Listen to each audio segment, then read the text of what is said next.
three-game losing streak. And with a record of 6-3, they are tied with Buffalo on top of the AFC East. Bill Parcells' Patriots come off last week's win over the Jets, but at 3-6, the window of hope closing in their efforts to duplicate last season's stunning turnaround, which led to a playoff berth. Hi, everybody. I'm Marv Albert along with Chris Collinsworth, and the Dolphins certainly feel they are very much back on track and feeling much better about things with Dan Marino recovering from the knee and hip surgery. Boy, during that three-game losing streak, everybody in Miami just so down on the team and on Don Shula in particular. But I think it's important to remember that while Dan Marino has been in there at quarterback, the Miami Dolphins have only lost one football game. And today, Marino continues his assault on the record book, and by day's end, he should be the all-time passing leader in NFL history. And Chris, it's been a year of disappointment for the New England Patriots. The injury hit Drew Bledsoe has not been able to break out, but it's been rookie Curtis Martin out of Pitt, the running back who has done so well and has emerged as the offensive star for the Patriots. And if the Patriots are going to make a run here in the second half of the season, they have to establish a little more balance on the offensive side of the ball, and certainly Curtis Martin has given them that. Over the past three games, he has been the hottest back in the National Football League, even ahead of Emmitt Smith, despite the fact Emmitt just had 2 games there. But you look down the list there at number 3, Bernie Parmalee, also establishing the running game for the Miami Dolphins. So both sides of the football, they're beginning to run it. Miami has won the toss, and they will receive. The Miami Dolphins, who come off the Sunday night victory in San Diego, beating the Chargers 24-14, their first win in San Diego since October of 1978. In fact, Don Shula said he was saving his post-game speech since the year 1978. And that is Brian Wagner, who has replaced Pat O'Neill in the kickoff and punting department. Man who's been with 5 NFL teams, including a short stint with New England. Last year with the Chargers, he'll kick away to the combination of O.J. McDuffie and Randall Hill.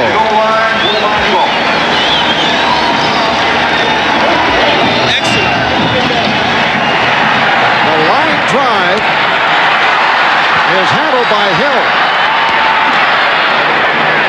He is stopped up at the 25-yard line. It's a 19-yard return.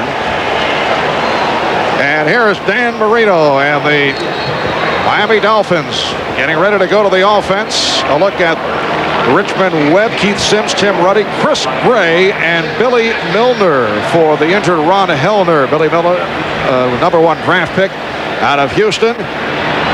Myers and Parmalee, the running backs. Irving Fryer, the former Patriot, has just killed the Patriots. McDuffie and Green, the other receivers. And when they go to 3 wide, Terry Kirby and Gary Clark check in. And one of the Patriots is down. It's the backup tight end, John Burke, who was involved in that tackle of Hill and being helped off the field. The Dolphins opened the season at 4-0, but in Game 5, Dan Marino sidelined with that hip injury. Bernie Kosar taking over. The Dolphins lost 2 more in all, losing to the Colts in overtime at New Orleans and to the Jets. But the Dolphins have won their last 2 over Buffalo and San Diego. And again, it appears the defense a bright spot. Absolutely, and for Dan Marino, he needs 38 yards to become the greatest passer in NFL history. As a first down at the 26-yard line. A penalty marker is thrown. As Marino completes out across the 45 to Irving Fryer, hit by Maurice Hurst. If that holds, that's good for 20. The referee is Mike Carey. And the call against the Patriots. Offsides, number 55. He lined up in the neutral zone. That penalty is declined. First down. Just one-on-one coverage by Maurice Hurst, and Irving Fryer making the catch. And there's an internal battle going on within the Miami Dolphins team as to who will catch that record-breaking pass. 18 more yards needed to establish a record, and Irving Fryar telling us yesterday that if he catches it, he's not giving the ball back. Terry Kirby had the same thought if it's a touchdown, because he's trying to equal a Miami Dolphin team record, scoring in 6 straight games. But it's to the ground, and a stumble by Parmalee. Loss on the play. Bernie Parmalee hit down by Farron Collins and Ted Johnson. A look at the Patriot defense. Collins playing for the injured Tim Roberts, who's out with a knee problem. Reggie White starting at the nose. Troy Barnett on the right side. The linebackers, McGinnis, Brown, the rookie from Colorado, Johnson, along with Slade, Reynolds, Hurst, Ray, Guyton in the secondary. And at the dime, Ty Law and Vernon Lewis come on. A second down and 12. Marino couldn't find anyone, and then he is intercepted. Picked off by Vincent Brown. The pass intended for Eric Green.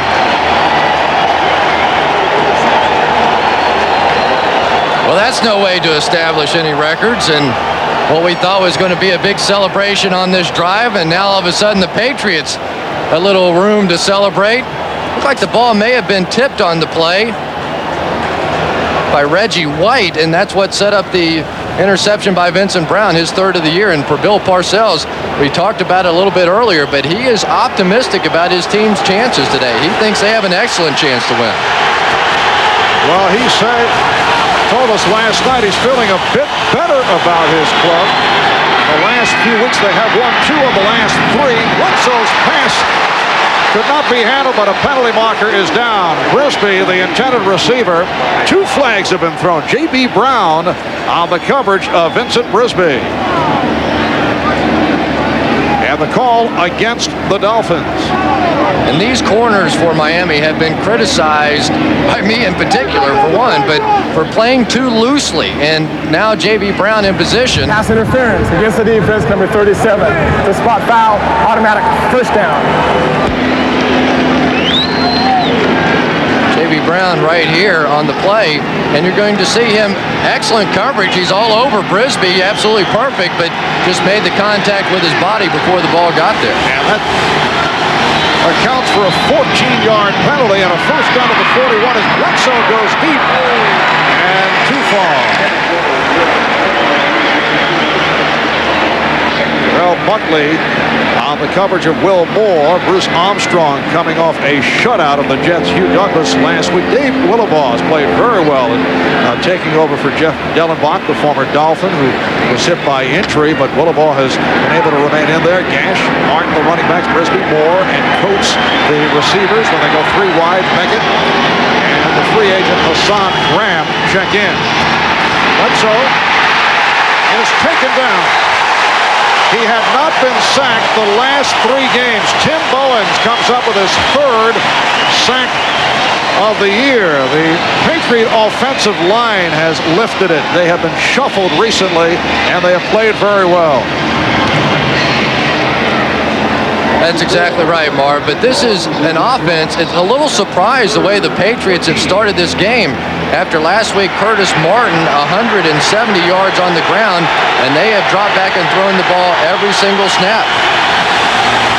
New England among the teams with the fewest sacks allowed. You see the penalty marker thrown as Marco Coleman jumped. Marco Coleman coming off a very strong game against the Chargers on Sunday night. Let's see, was he drawn? Offsides against the defense, number 90. He was unabated to the quarterback. 5-yard penalty, repeat, 3rd down. Unabated to the quarterback simply means that they're going to blow the whistle in that case to keep another incident like the Bruce Smith and Boomer Esiason incident from happening. Coleman coming off the ball, and now in order to protect Drew Bledsoe, they're going to blow that whistle. Ordinarily, for defensive movement, they don't. It is a 3rd and 9 at the 40. And the pass was bobbled, and it is ruled incomplete. Brisby wobbling, and apparently the ruling that the ball touched the ground as he was trying to control it. So fourth down coming up, and the punting unit will check in. Brisbee's got some real problems with his hands. You can see his fingers taped together. He struggled catching the ball a week ago and still struggling. And this is Wagner. Patriots were satisfied with his work last week. And he will punt to O.J. McDuffie, who is back in the 10. Wagner pops it into the end zone. It's a 40-yard punt. They'll bring it out to the 20 when we come back. The Dolphins back to the offense. Dan Marino on the threshold of breaking yet another record, 18 yards away. We talked with Dan about his many targets over the years. Mark Duper and Mark Clayton, he said, were his favorites. In fact, his longest career completion, this hookup with Mark Duper when Marino was a rookie back on November the 20th, 1983 against the Baltimore Colts. 85 yards to one of his favorites, Mark Duper. And Marino starting out from the 20-yard line and goes to the ground. Ernie Parmalee stopped by Ted Johnson. Ernie Parmalee earlier in the season had fumble problems, has certainly been able to work his way back and has come on very strong in recent weeks. Really has, and this has been an unusual running game for the Miami Dolphins this year. 3 times they've been held under 50 yards rushing. In 4 games, they've been over 145 yards. In the first game against the Patriots, 182 yards. So they're going to try and establish a run against this game. It is a 2nd and 6 at the 24. We have no score with 3 minutes gone by as Marino pops it to the sideline. He has the tight end Eric Green. Terry Ray on the stop. So that is good for 13, which means Marino is now 5 yards away. And boy, wouldn't they love to get Eric Green more involved in this offense. He's only had 1 game this season where he's caught passes for more than 41 yards, that against the Cincinnati Bengals. But he's really struggled to some degree because of the fact that he hasn't picked up the intricacies of this offense, some of the option routes and various things. First down at the 38-yard line. Parmalee could not make the turn, cut off by Vincent Brown.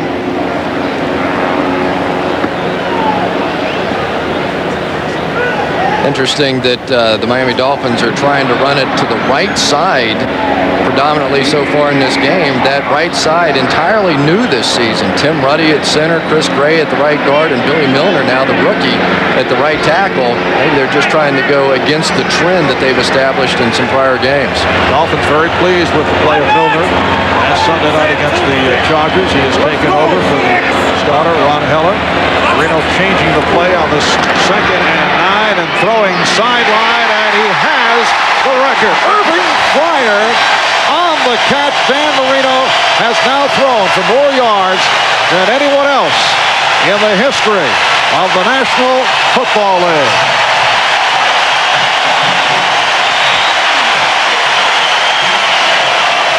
That is Dan Sr. and the rest of the Marino family.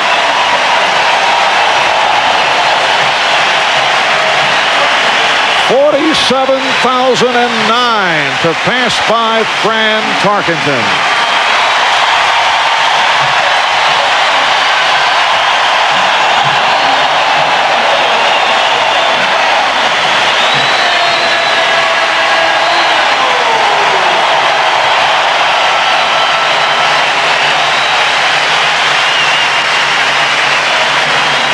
Chris, this is one of those records coming into the game. You knew it's just a question of when, but still a lot of emotion on the sideline. It really is, and the record that Dan says means the most to him is touchdown passes, still 5 away from that. But this is certainly an amazing mark, and boy, is he connected with a lot of different guys over the year. 54 different receivers have been a part of this record. The list, including 32 men no longer playing. Mark Duper, as you saw, heading the list, followed by Mark Clayton. It's a group that includes a couple of Browns, Tom and Andre, Gary and Robert Clark, Mike and Ronnie Williams. It has 2 current broadcasters, at least 8 guys who have actually spent time in jail, and at least 3 who have filed for bankruptcy. Now, Joe Rose and Jimmy Cephalo were the 2 broadcasters I mentioned. Rose, a tight end, Cephalo, wide receiver. They were not among those in jail. Sure, they're happy to hear to that. date.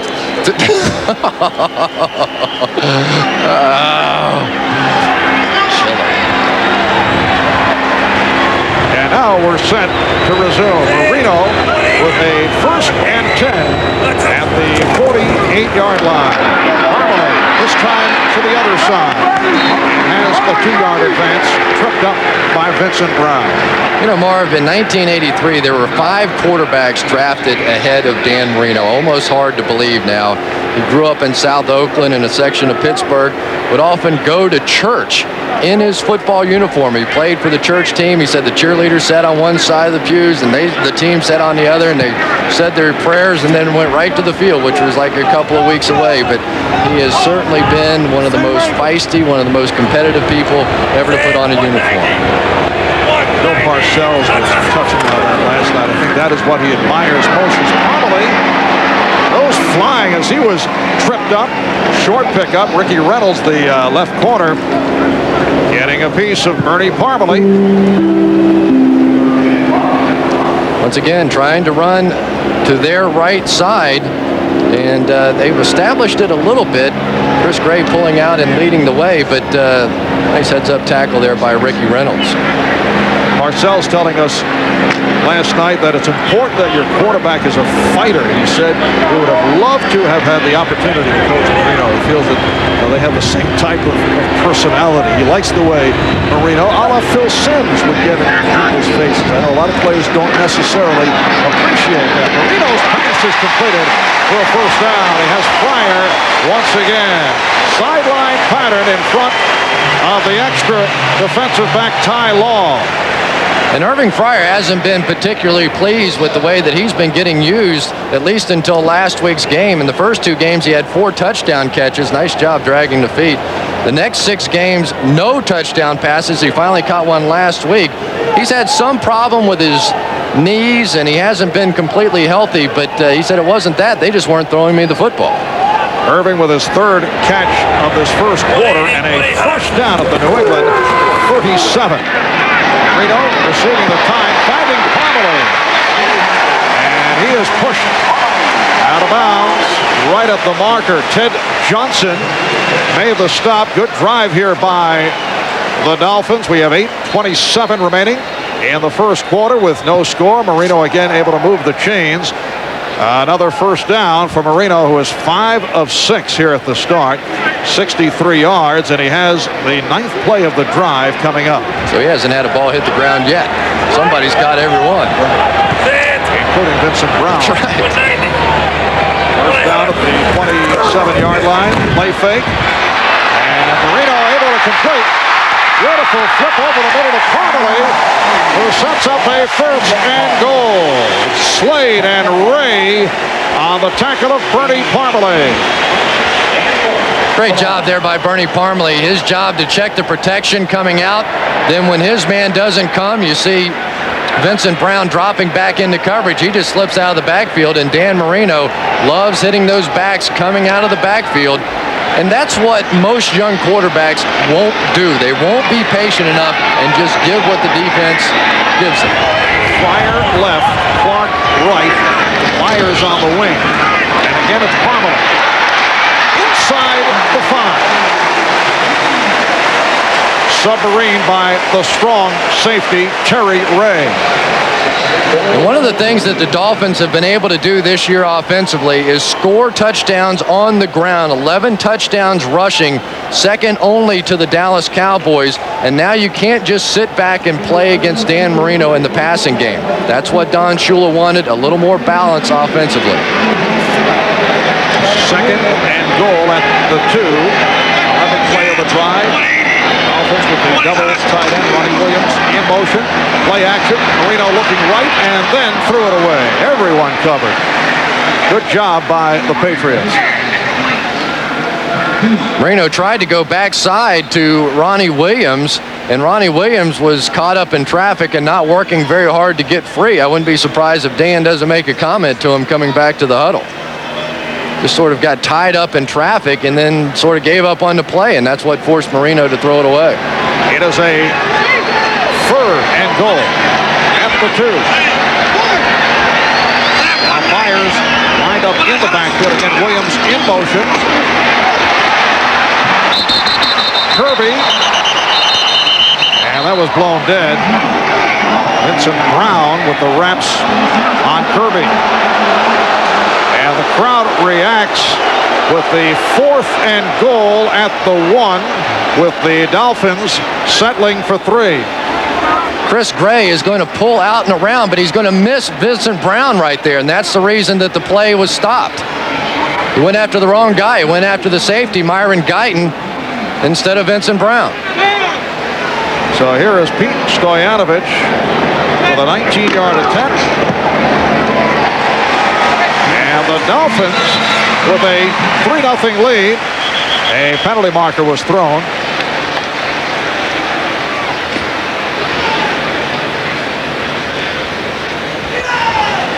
Well, the call against Miami.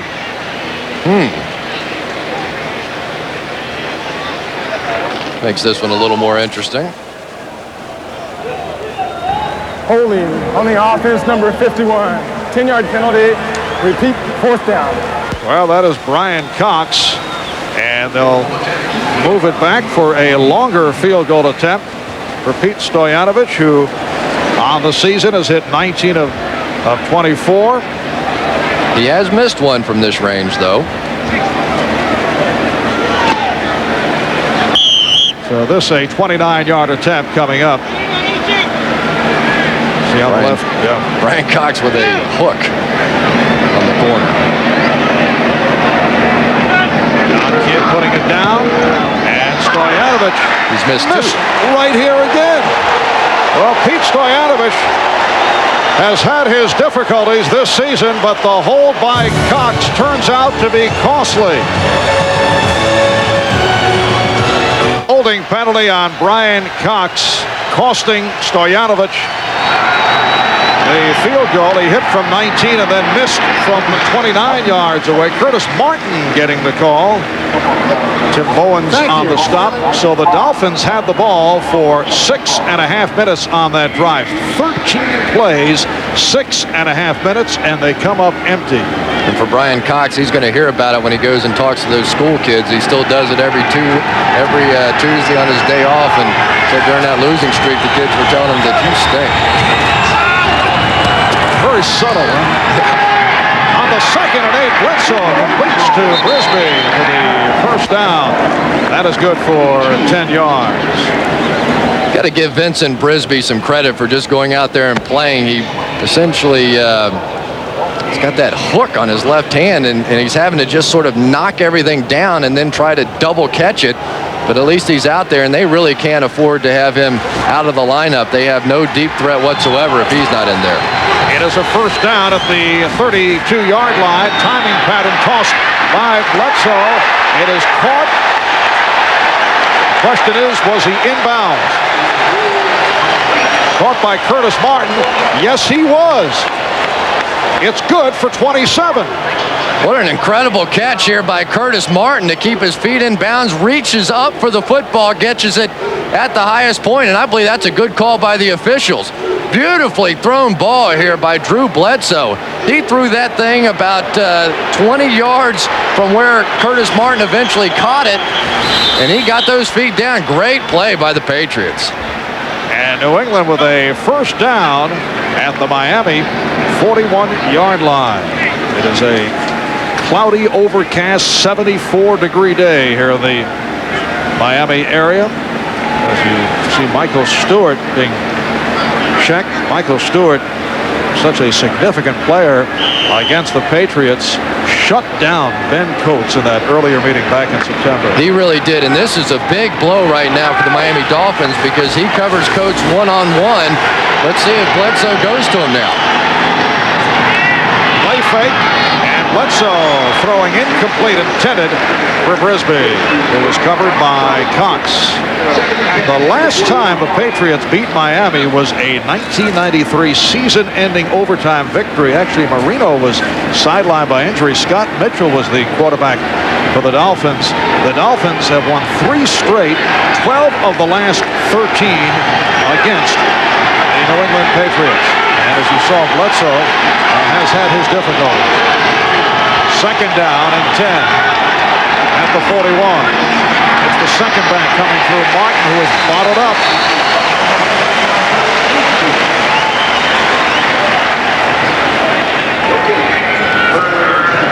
And Drew Bledsoe over the last 3 games against the Miami Dolphins. Of course, that one game last year here, the shootout with Dan Marino, but really since then has really been struggling to get anything going. 3:45 remaining in this first quarter. The Patriots and Dolphins are scoreless. Penalty marker down, and Bledsoe is able to complete. Hassan Graham on a crossing pattern brings to the 11, where he is tackled by Troy Vincent, but there is a flag down, and they will bring it back. Boy, what a shot in there that time by Drew Bledsoe. Holding on the offense, number 76. 10-yard penalty. Repeat, third down.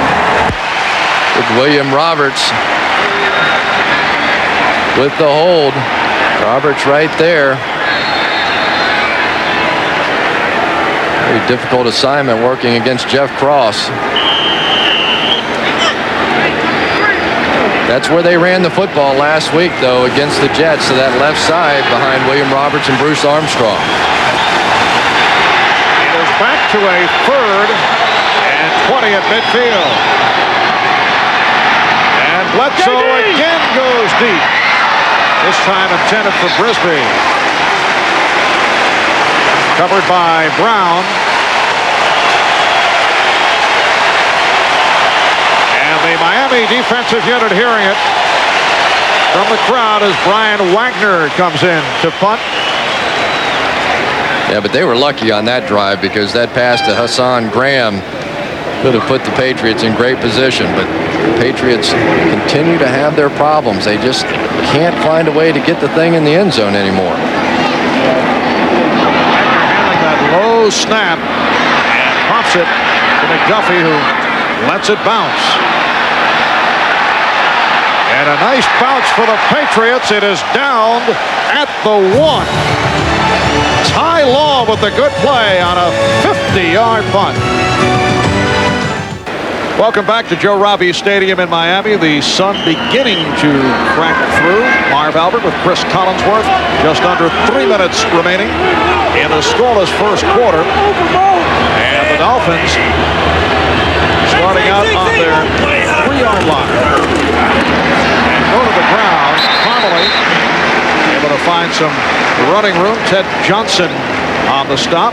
So that punt by Wagner, good for 50. It was down by Law. They marked it at the 3. Originally appeared to be the 1.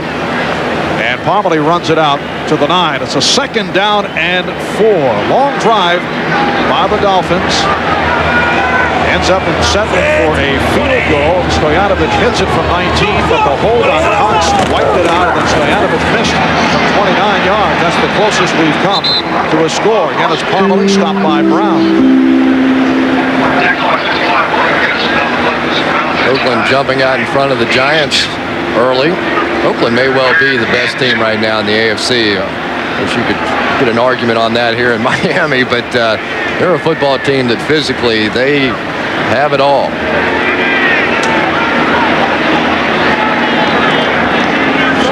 Buffalo time at 7 coming into today. Buffalo and Miami at 6 up and 3 down on top of the AFC East. It's a third and 2 from the 11. Marino able to incomplete off a nice catch by Gary Clark. Gary Clark in his 11th NFL season. He's 33 years old. That is good for 13 yards as Clark makes his first catch of the day.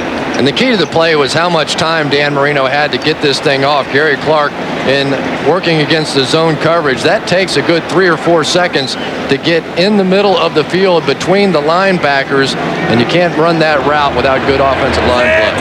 Miami with a first down at their 29. Myers in motion. Marley has the opening. Flag is tossed.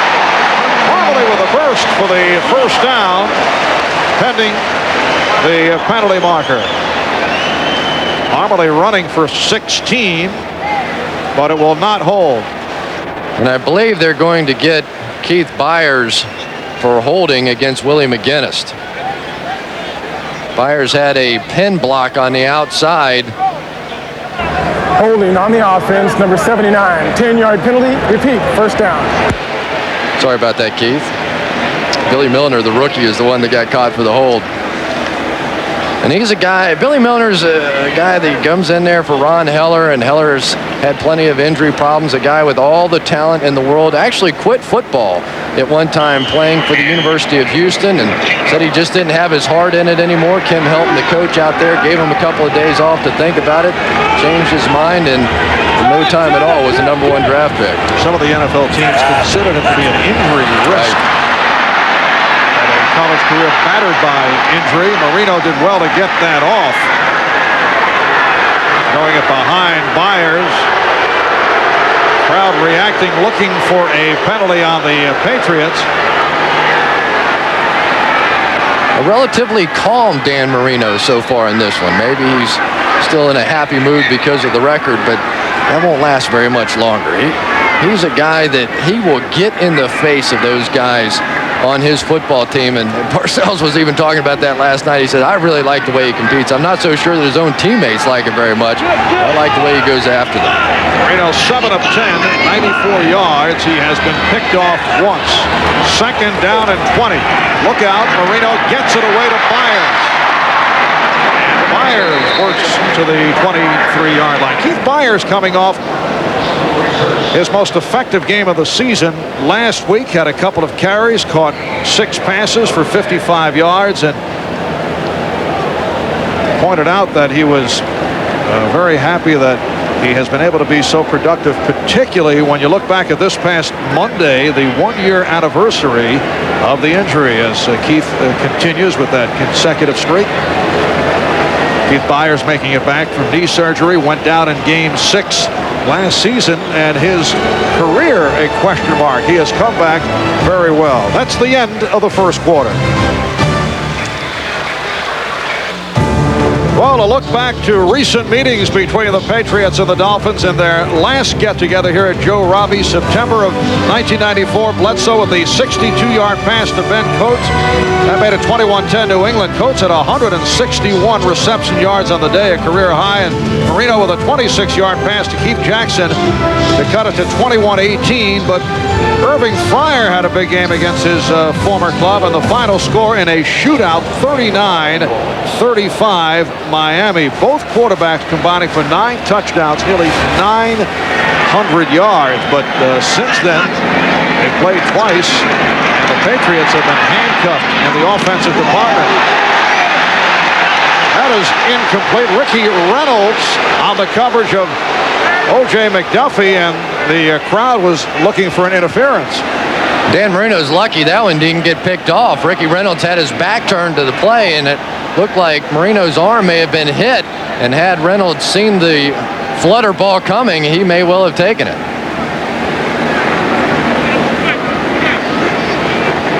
Just couldn't follow through on the ball. And it leads to the first punt of the day by the Dolphins. John Kidd, who's had a solid season.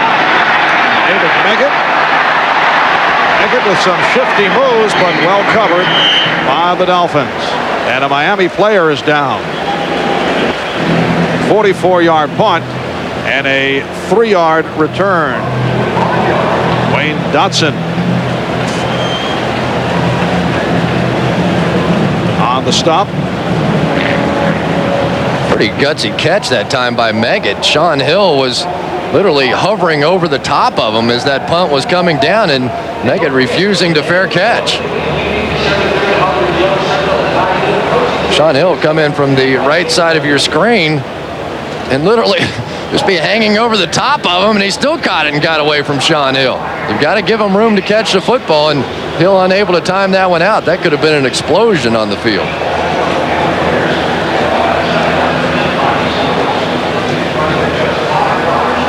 Ethan Albright is the injured Dolphin player, backup offensive lineman. Well, tonight, an all-new Mad About You.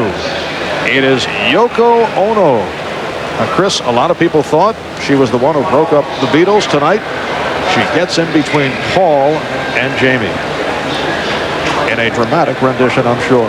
And that's followed by an all-new Hope and Gloria, NBC Tonight. I assume she had to get out of that bed in order to do this part. What was it, like a year or something she stayed in that? We'll deal with that after the game, Chris. You want to discuss that here? No. All right, we'll be back with more from Miami in a moment. Well, nothing doing to this point for New England. Curtis Marino at 166 yards last week against the Jets has rushed twice for 2 yards. That has been it. Patriots have passed 6 times for only 37 yards. They start out from the 36. The hole opens up this time for Martin, who picks up 4, stopped at the 40 by Hollier. And finally now the Patriots going back to that left side. They had a huge day running the football against a Jet defense that held Marshall Faulk the week before to just 30 yards rushing and 15 carries. And so maybe Bill Parcells wanted to come out, show the pass a little bit, now get back to that running game. It's a 2nd and 6. Martin trying to slash his way off the left side, but met by Chuck Kleinbile. Opening minute of play in the second quarter. The Patriots and the Dolphins are scoreless. Chris, you think back to the earlier meeting, what a difference 2 months make. When they got together back on September the 10th, both teams were 1-0. New England had entered the game having won their last 8 regular season games. Parcells at the time worried about Curtis Martin getting a big head. He called him one-game wonder. Reporters after that first game. Here's Bledsoe. And he completes. Meggett has the first down. That's good for 13. Singleton and Hollier combined on the stop. And that's the first time that David Meggett has touched the football today. Meggett's going to come right out of the backfield here. And when they can work Dave Meggett into the ball game and get him one-on-one against any linebacker in football, that's Dwight Hollier he was working against, probably the best of the Miami linebackers in coverage.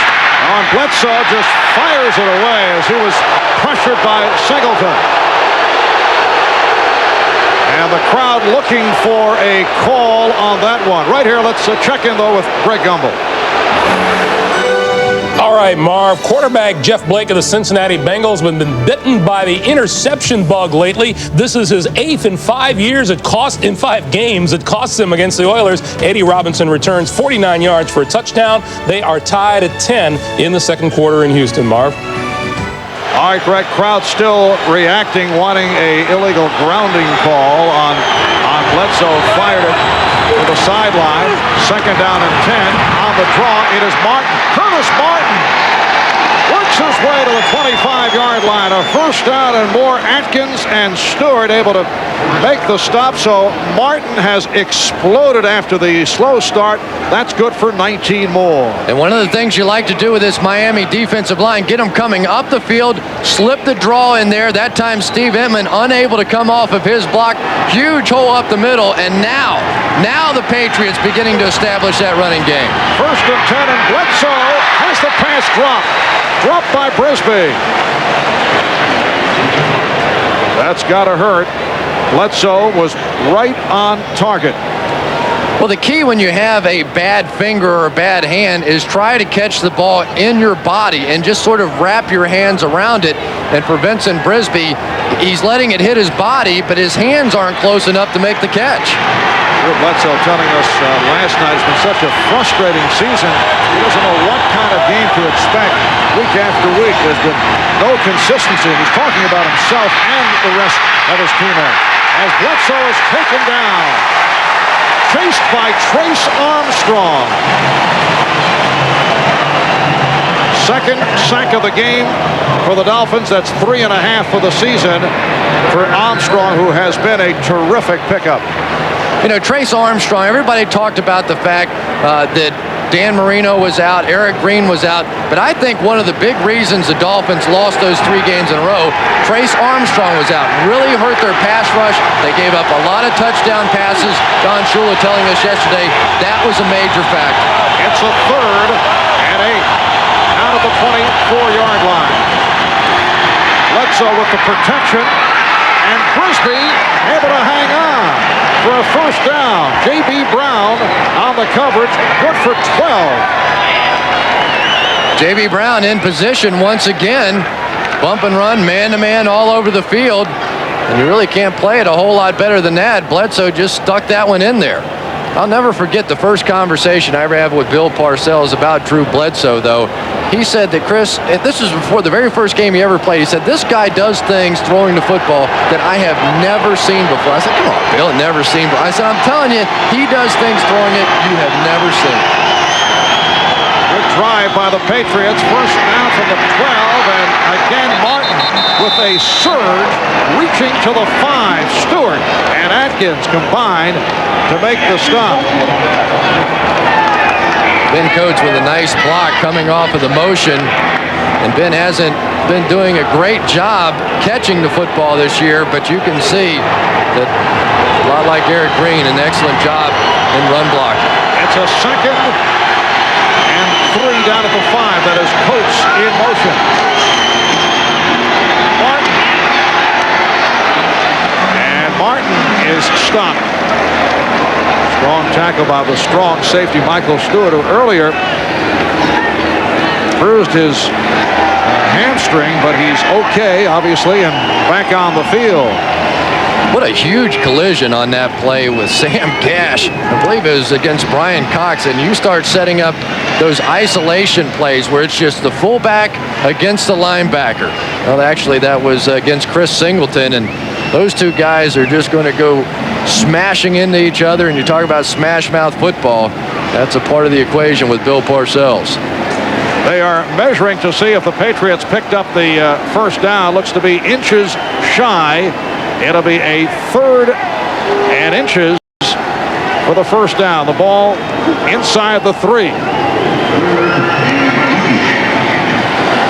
Only one rushing touchdown so far for the Patriots this season. And if I'm not mistaken, that one came to beat the Cleveland Browns, and that was the first game of the year. 5 minutes gone by in the second quarter. Dolphins and Patriots are scoreless. An opportunity for New England. That is Burke, 85 in motion. Play action. Bledsoe throwing. Incomplete. It was deflected by Atkins, and Coates could not make the catch. What a brilliant play by Gene Atkins, and he just dropped the football. He set up Drew Bledsoe. Atkins made Bledsoe think that he was going to cover the guy in the flat, and it goes right between his hands. A dream for a safety, and Bill Parcells knows he got away with one there. Right through his hands as the Dolphins continue to make mistakes in this game. It is 4th and inches at the 3. And they are going for it. Martin is in for the touchdown. Curtis Martin driving off the left side for the score. His 8th touchdown of the season. And the Patriots are up 6-0. Nothing fancy here, just isolation with the fullback against the linebacker. Gash makes the block, and Martin gets in the end zone.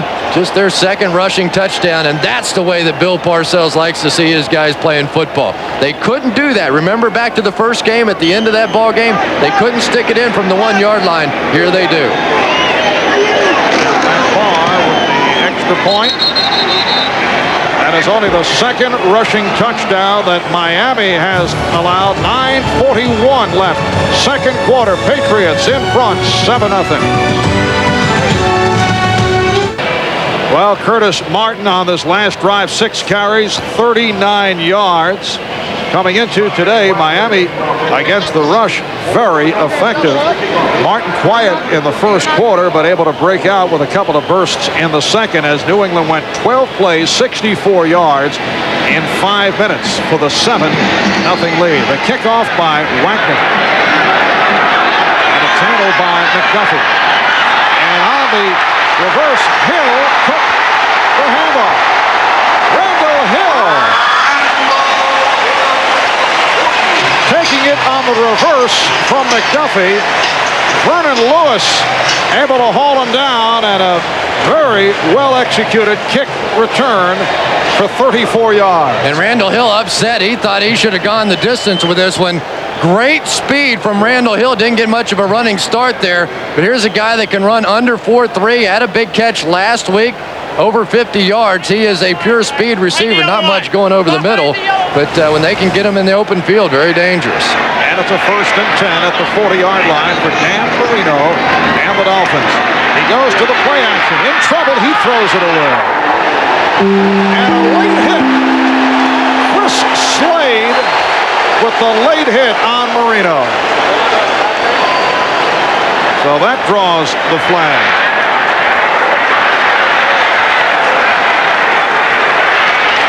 Good call here by the officials. No question about it. Chris Slade upset. He got there. He was close, but Marino thrown the ball away. Personal foul. Roughing the passer against the defense. 15 yards. Automatic. First down. And Marv, I think that Slade would have been okay on this play had he just sort of tackled him to the ground. But when he threw the ball away and now he's going to sling him down to the ground, that's what the officials saw. Slade with a good inside move and working against an excellent one in Richmond Webb. But once the ball's gone, now he throws him head first to the ground. They're going to call it every single time in this league. And a first down now at the New England 45-yard line. Parmalee trying to put the brakes on. He is gang tackled. Patriots all over Bernie Parmalee, who was stopped at the line. New England Patriots coming at 3-6. They were 3 up and 6 down a year ago, entering the 10th game of the season. And Drew Bledsoe telling us last night that he's only admitted to a window of hope. Patriots very cautious.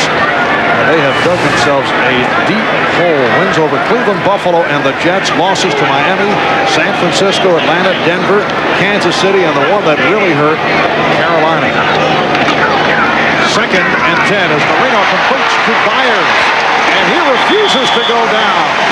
Myron Guyton draped on Keith Byers, who picks up 14 for the first down. And Keith Byers essentially a wide receiver slash tight end. Patriots tried to come with a blitz, and Marino read it quickly and easily. Myron Guyton really in no position to make that play, but that's just a play that Dan Marino makes. You're going to try and blitz this guy, and you're going to get burned. There's really no reason to even try it. And Chris Gray, the starting right guard, being checked over. We'll be right back. Back in Miami, Burt Widener has come on, replacing this man, Chris Gray, the starting right guard. Miami having its difficulties on the offensive line. Earlier in a special team situation, Ethan Albright suffered a sprained ligament in his left foot, and he is out the rest of the way. Marino throwing over the middle, has Parmalee for the touchdown.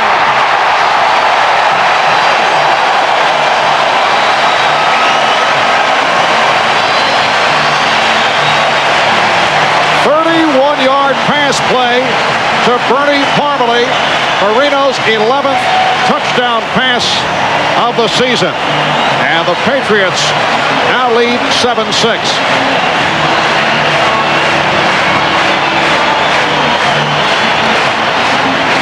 Once again, the play action fooling the Patriots. They want to come up and try and play the run. That time the linebackers reacting just too quickly. And now Stoyanovich, who earlier missed a 29-yard field goal attempt.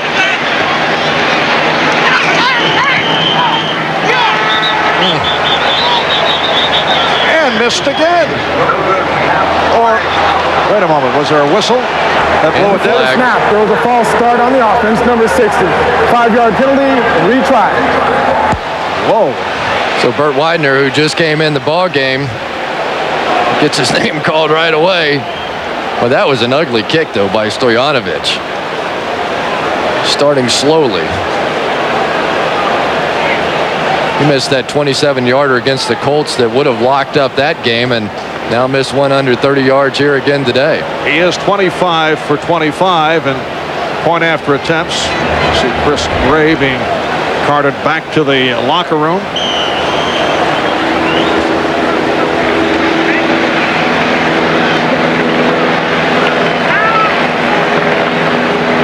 Again, the attempt by Stoyanovich from deeper range, and puts it through to tie the game at 7.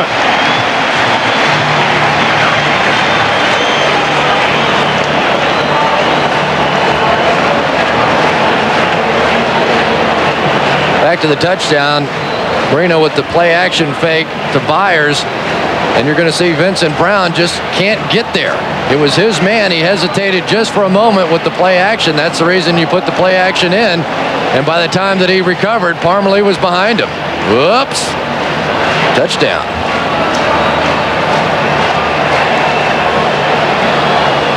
So now Dan Marino needs 4 to break the record that he covets the most for touchdown passes. Number 11 on the season for Marino, number 5 for Parmalee. Strong first half for Bernie Parmalee. It's been an adventure for Pete Stoyanovich, who has had a superb career. There was some wondering coming into this season, Chris, how he would handle missing that 48-yard field goal against the Chargers at the end of the playoff game last year. And if you wonder if there has been any lingering effect. Yeah, it could possibly. Boy, when you have an entire offseason to think about it and read about it, and he's told us that it was one of those things that even the people in the restaurants and, you know, everywhere you go the whole off season, all of a sudden, you know, they're all bringing that one up. They're saying wide right, wide left, whatever it was, and thanks for a long off season. It's always lovely walking into the restaurant and hearing wide left or wide right. Megan on the return, able to break a tackle and try to circle. Gets to the 25-yard line. He went 21 on that kickoff return. We're set for an update. Let's go to Greg Gumbel. Greg? All right, Marv, at the Meadowlands, Jeff Hostetler of the Raiders against his former Giants teammates for the first time. This is a 40-yard touchdown connection with Rocket Ismail, and it's a 10-3 Raiders lead. About 4 minutes to play in the first half. Raiders on top, Marv. Thank you, Greg. New England and Miami tied at 7-8 minutes to go in this first half here at Joe Robbie Stadium. As Drew Bledsoe looks at a 1st and 10 at the 27-yard line. On the play fake, able to complete to Gash. The fullback, Sam Gash. Stopped by the strong safety, Michael Stewart, for Gash. His first reception of the day. Sam Gash in his 4th NFL season out of Penn State, an 8th-round draft pick back in '92. For the most part, a hard-nosed blocker and considered to be a reliable receiver out of the backfield. Yeah, but they really miss Kevin Turner, who went via the free agent market to Philadelphia, and he caught over 50 passes a year ago, and Gash has not been that kind of a weapon. 2nd down and 5, and it is incomplete. Intended for Coates, who has not caught a pass. And Ben Coates has been struggling with an ankle problem to some degree, but it's really very difficult. You'll see him coming in motion across the field. Very difficult to understand why this guy that was such a factor in the league catching footballs over the past couple of years has more or less been a non-factor this year. I think he misses Kevin Turner and Michael Timpson to some degree, but this has not been the same guy catching the ball. It's a 3rd and 5. And Bledsoe going deep for Brisby. That was beautifully timed as Brisby used the speed on Vincent. It's a 28-yard pass play. And Vincent not too happy. He felt that he got pushed on the play, but this is the second time now that we've seen the Patriots complete one down the sideline going deep. And immediately after the play, you'll see Troy Vincent go right to the official and claim that he was pushed off. Getting back to the subject of coach, we were talking about it last night with Drew Bledsoe. He said, I don't know if he was serious, he felt people are holding coach more frequently this season. He also mentioned the absence of Turner. Martin, short pickup for Curtis Martin, stopped by Tim Bowens. And certainly the ankle problem has been a contributing factor. He may be more hurt than he is admitting. Marv, if you're going to play tight end in this league, you're going to get held. You're going to get held, so you don't worry about it. You go out there and you play your game. But the one thing that Parcells has always had in this offense is that fullback tight end game. And so if you can't catch the ball, you get in a few fights. You got to burn off some energy somehow. There's Marco Coleman involved with Coates. Martin off a big hole, spinning his way inside the 20, refusing to go down. A brilliant run by the rookie from Pittsburgh, Curtis Martin. 22 more for Martin. And Curtis Martin is doing more running the ball against this Miami defense than anybody I've seen all year. They have not allowed a single back this year to rush for more than 75 yards. And Curtis Martin is just sort of having his way out here. Beautiful spin move in the middle of the play to get away from Troy Vincent. Or is he showing me something? A first down at the 15. Martin has run 63 yards on 10 carries. And now to the outside. Some question several weeks ago, was Curtis tiring? We asked him that last night. He said actually he feels now that he is getting stronger and stronger. Yeah, and he said surprisingly after last week and carrying the ball 34 times, he said it's the best I've felt the entire season, and 70 yards already today. In the games that he has rushed for 100 yards, the Patriots are 3-0, so they are moving in the right direction today.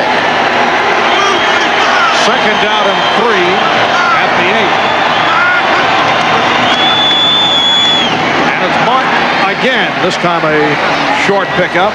Curtis Martin had an injury-hit career at Pitt. As a result, he was a third-round draft pick from Philadelphia as part of the compensation for the signing of fullback Kevin Turner. Watch the collision here between Chris Singleton and Sam Gash, the fullback. Singleton just takes Gash and slams him back on his tail, and that's the reason there was nothing there that time for Curtis Martin. Sam Gash, a very good blocker, but he got destroyed on that one. Patriots with a 3rd and 1 at the 6-yard line, 8th play of the drive. And Martin got the call. Dolphins feel they have stopped him. Michael Stewart very quick to the ball carrier.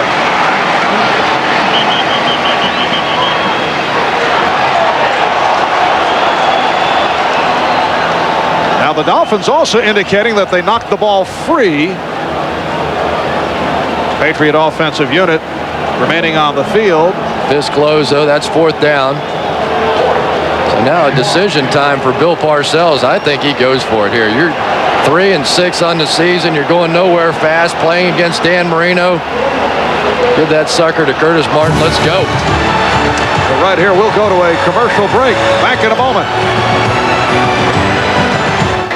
Well, while we were away, Brian Cox was hit with an unsportsmanlike conduct penalty going at the officials. Apparently, he felt that the Dolphins had wrestled the ball away from Curtis Martin, that the ball was on the ground, covered up by the Dolphins. The official said no, and on the unsportsmanlike conduct call, apparently Cox threw his helmet toward the Miami bench, and now the Patriots do have the first down. It's 1st and goal at the 3. So no decision whatsoever. The ball is going to pop out, but it was after Martin hit the ground. Good call by the officials, but that's what Brian Cox was so upset about. But regardless, you can't do that. It was 4th down and 1, and I like Brian Cox, but he is killing this football team out here today. You can't make those kind of individual kinds of moves. I don't care how upset you are. This is too important. The Dolphins have a lot going. His holding penalty earlier cost Stoyanovich a field goal. He had a kick again, and he missed from 29 yards away. 1st and goal at the 3. Dolphins able to smother Curtis Martin. Michael Stewart again involved on that tackle. That's the Dolphins defensive coordinator, Tom Olivedani. And this defense has done a remarkable job against the run this year, but already the Patriots with one rushing touchdown and now trying to stick in another one. But that was a big first down stop. Now you can maybe get Bill Parcells to be forced to become a little more one-dimensional and have to throw the football here. It is a 2nd and goal at the 4 as they line up tight. Burke in motion on the sweep. Martin following Gash. Trying to cut inside. Picked up a couple.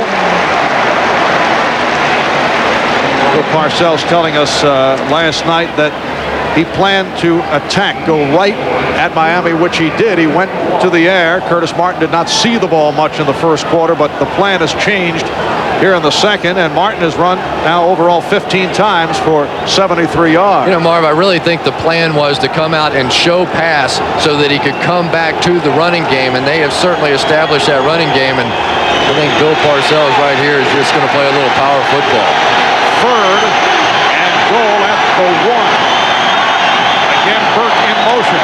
Play action. Bledsoe off the roll, and it's blocked. Jeff Cross getting a piece of it. And now decision time once again for Bill Parcells, and I think they still go. I'm really shocked that they didn't try and run it there. If, in fact, this was 4-down territory, you have 2 cracks from the 1-yard line, and I guess Bill Parcells deciding to go for the field goal. It's a long one, but if you go twice, if you make up your mind to go for it twice in this situation, you gain half a yard at a crack. So Matt Barr, 14 of 16 this season, will attempt a 19-yard field goal. The quarterback Scott Zolak put it down, and it hit the crossbar.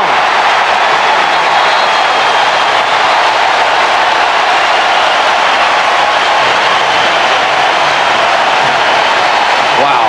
Well, both kickers will not look to think back. Tim Bowens right here is going to get his hand up and block this kick, but there was no penetration on the play whatsoever. Doing. And then everybody remembering Leon Legg, get away, get away, get away. But good hold, good hold. Bart just never got that ball up in the air. I mean, that thing never got more than about 5 or 6 feet off the ground. So the Dolphins take over, and they go to the reverse with McDuffie. And Mr. First Down himself, O.J. McDuffie, has picked one up. Ricky Reynolds on the stop. So a 19-yard field goal attempt by Barr missed. It's the shortest miss of his career. But the highest bounce of his career. Absolutely. Reverse on the play, and McDuffie out there. Was that Marino throwing a block? Well, he didn't hit anybody, but he laid down somewhere near someone. And a first down at the 31-yard line. Parmalee out to the 40, just shy of a first down, met by Maurice Hurst. 2 minutes to go in this first half. Well, a hole not available for Brian Cox, so he does the next best thing as he hides from Coach Shula. Well, coming up, Ditka too, if he had the chance. Coming up at halftime, the Domino's Pizza NFL on NBC halftime report, and joining Greg in the studio, Mike Ditka, Joe Montana. They'll have scores and highlights. Will McDonough with news from around the NFL. It's a 2nd and 1 at the 40. Just under 2 minutes remaining in the first half, and Myers with a rare carry picks up the first down. Marv, this is a key moment in the ball game right now. Obviously, Bill Parcells disappointed not getting any points out of that last drive. Now, if Marino can convert on the other end, a lot of momentum going in at the half. And Marino throwing deep sideline. And overthrows the intended receiver, O.J. McDuffie, with Ricky Reynolds alongside. You know, the one thing that Dan Marino does so well is he gets rid of the football. During that losing streak with Kozar and McGuire in there, they were sacked once every 16 times. Dan Marino only gets sacked once every 37 passes.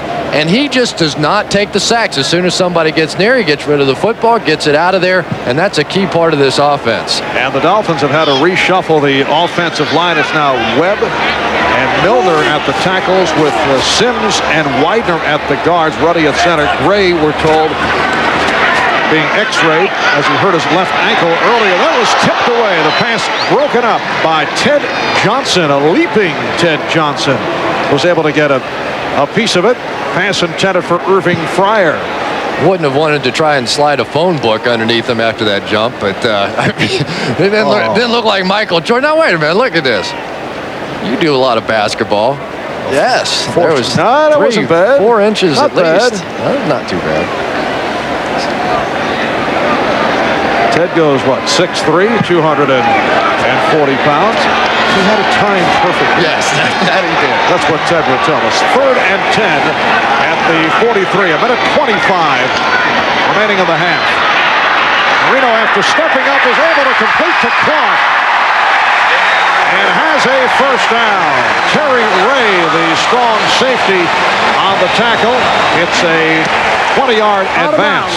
How'd you like to have a guy as your 3rd wide receiver who has caught 50 passes or more 10 times in the National Football League? Gary Clark has just been a tremendous weapon as that 3rd wideout. Kind of reminds you a little bit of Nat Moore and his ability to find those open zones. And here, absolutely wide open on the play. Looked like Ty Law chased the guy deep and left the open zone underneath.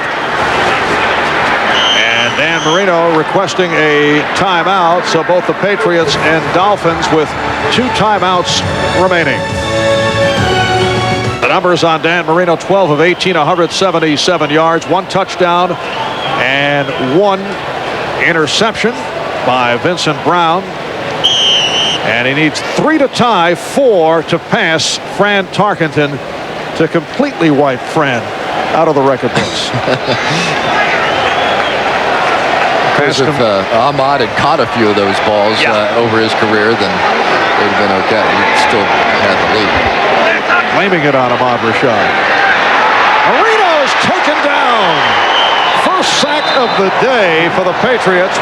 Willie McGinnis on the sack, and Dan Marino shaken up.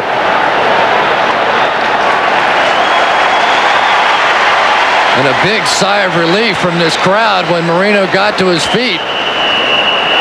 McGinnis coming around the corner. Marino absolutely just never saw him. Probably got a little bit of the wind knocked out of him. And the right to the hurry up. 2nd down and 17, and Marino completing to Kirby, stretching his way inside the 35-yard line. Hurst and Lewis on the stop. The clock is running down to 50 seconds. Miami with 2 timeouts left. And now they will use another timeout. You can see Danny's still trying to catch his breath out there. Well, those are the ones as a quarterback just so tough to handle. It's amazing that you don't see the guy when he's coming right at your face. You expect the ones from your back, but the ones that come right in your face, a lot of times you're looking downfield and you absolutely just don't see them coming right at you.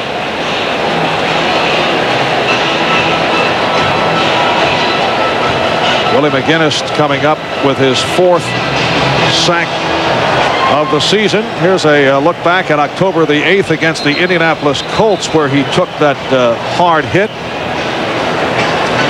And their team doctor, Dr. Pete Delicato, was telling me that they actually put an incision in his hip and stuffed gauze down inside and then closed it back up. That's how much bleeding there was in that hip. Well, that caused the hip injury. He's also back from arthroscopic surgery on his right knee.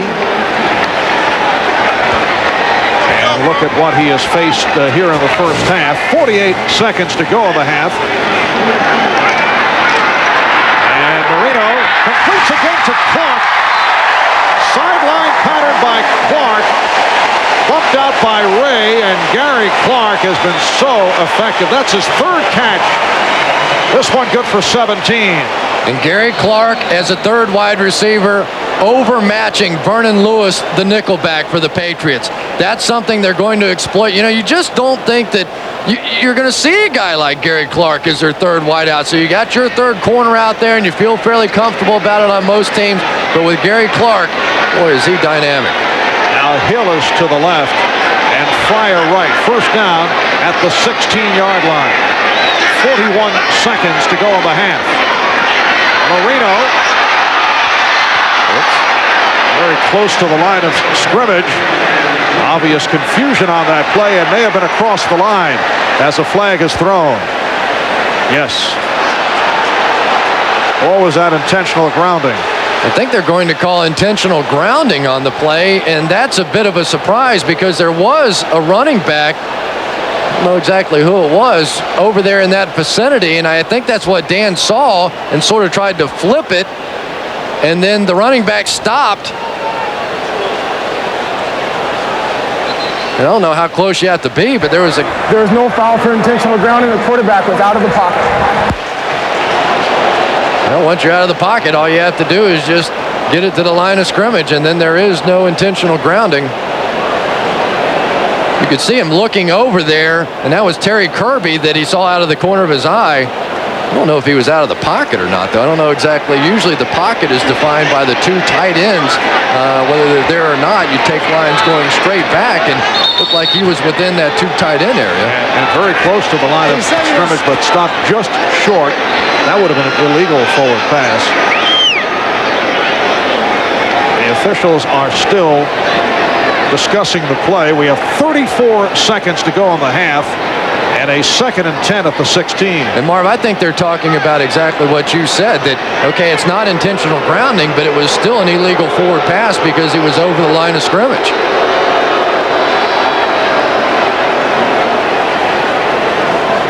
That was my first thought, but then in seeing the replay, it was difficult to be able to tell from the angle, and now they have to kind of replay it in their heads. Right. I mean, I don't even think they got to that discussion because of the fact that they thought it was instant replay. And you see Bill Parcells saying he threw it as he stepped over the line. Goes in the pocket, intentional grounding, 10-yard penalty, and loss of down, third down. Yeah, I mean, that's got to be the right call because he was within that two tight end area. Now you get back to the point that I was making originally, though. Line of scrimmage now at the 16-yard line right here. Well, I can't draw a straight line. See if Dan Marino gets back over the 16. Nope, it wasn't over the line of scrimmage.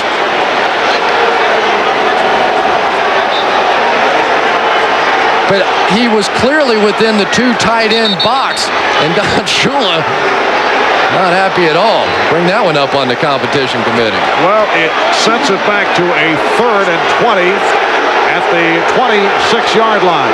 But there was a receiver fairly close to that area, and you could see Dan look out of the corner of his eye and see Terry Kirby and then just not be able to get him the ball. Make it a 2nd and 20 at the 26 with 34 seconds left in the half. Marino going short range and almost intercepted on the deflection. Mike Jones got a piece of it.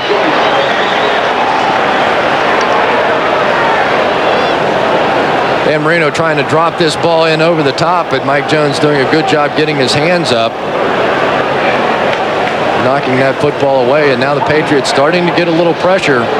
But let me go all the way back now and finalize the chapter on the intentional grounding. I don't think that was intentional grounding. I think that he saw Terry Kirby out of the corner of his eye, and since he wasn't over the line of scrimmage, should have been no call.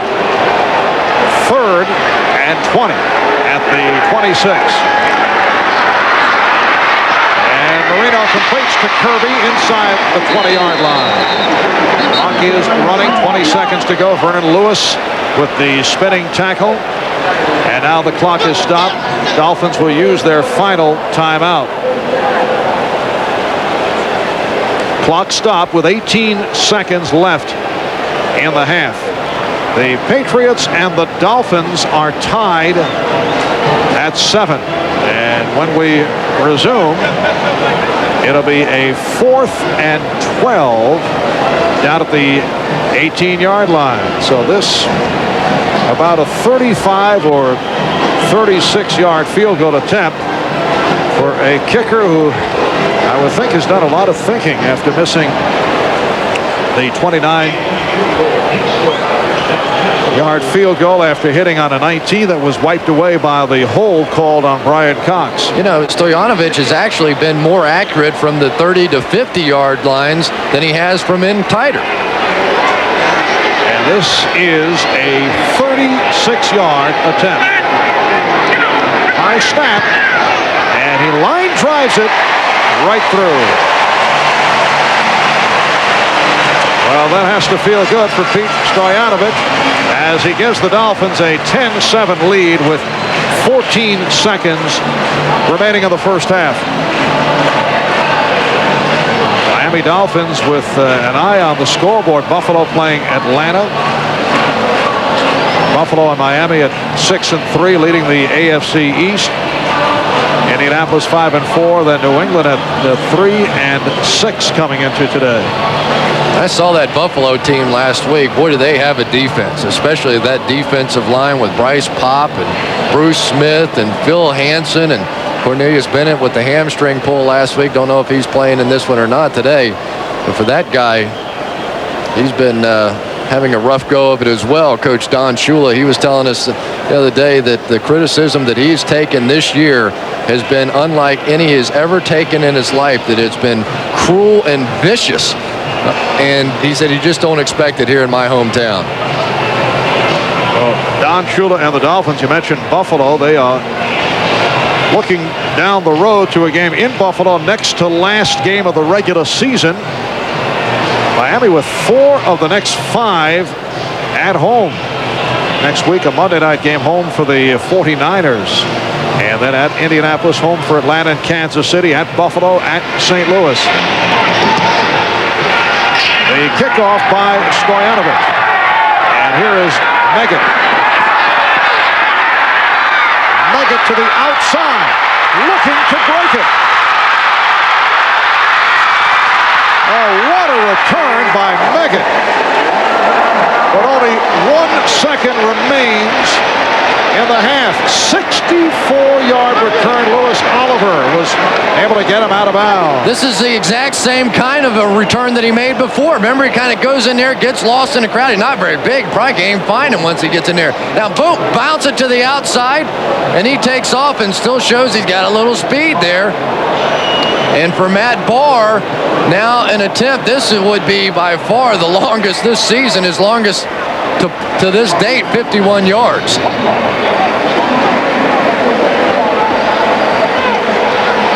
This one would be about 55 or so. The official word is a 55-yard attempt for Matt Barr, who missed in his last attempt in the second quarter, missing from 19. Although Bowens had something to do with it, got a piece of it, but a 55-yard attempt for Barr. There you see the career long for Matt, 54 yards. And Matt's been around a long time, and that kick probably took place many moons ago. Well, a 17-year veteran. He's 39 years old. He is not considered to be a long-range specialist. No. But Bill Parcells just told him that he is. Let's see if he can get it to the end zone. He has not hit a 50-yarder since 1991. This one is good. Wow! Matt Barr from 55 yards away. Parcells telling, I told you you could do it. What are you so nervous about? Unbelievable. Matt Barr has tied the game at 10 as both clubs head off the field. And we will go to Greg Gumbel for the Domino's Pizza NFL on NBC halftime report.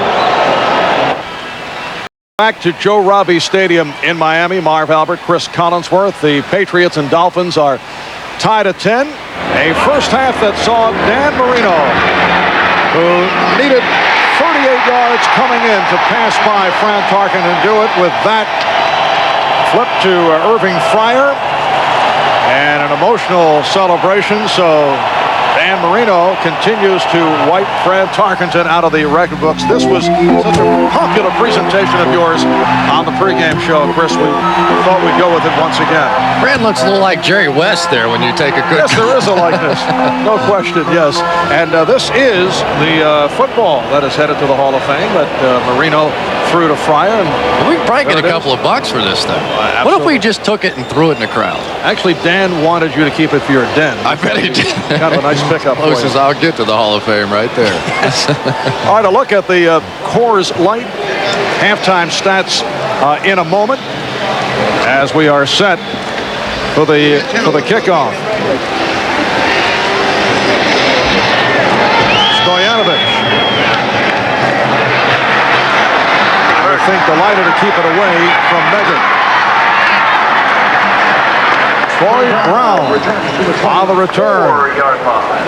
Right at the end of the half, Meggett went for 64 yards to lead to the 55-yard field goal by Barr. And now a look at the Coors Light halftime statistics. 207 yards and a half for Dan Marino, and the rushing yards for the New England Patriots, the key, they had only 2 in the first quarter, 75 in the second quarter.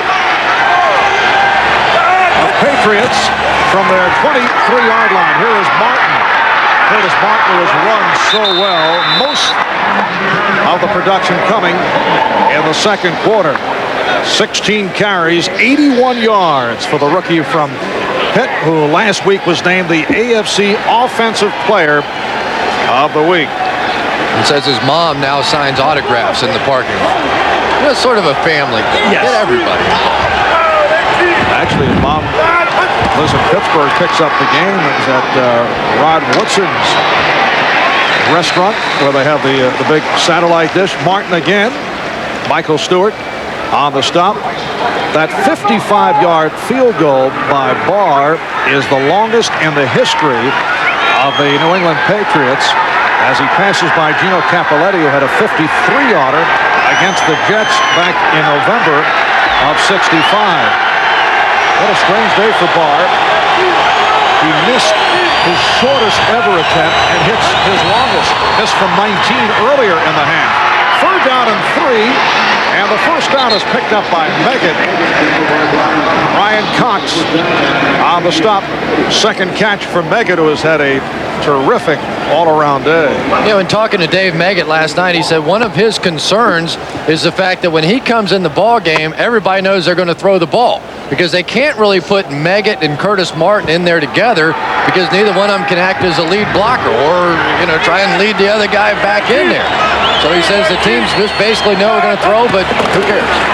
And a first down at the 41-yard line. Again, Martin, this time, he's hit for a loss.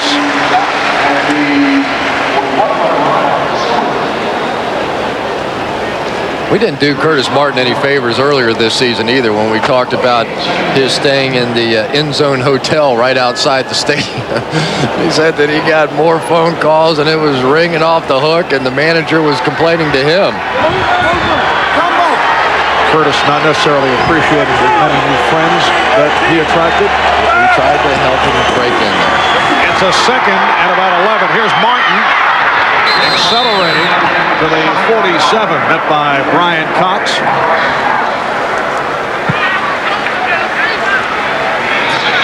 Just a simple isolation play, and they're going to come in here and just work on Brian Cox, just one-on-one. Going to come off, and Max Lane in there trying to throw a block, but that happening well down the field, and Curtis Martin continues to be effective running the ball against a very good run defense. It's a third and 4. Will Moore in motion.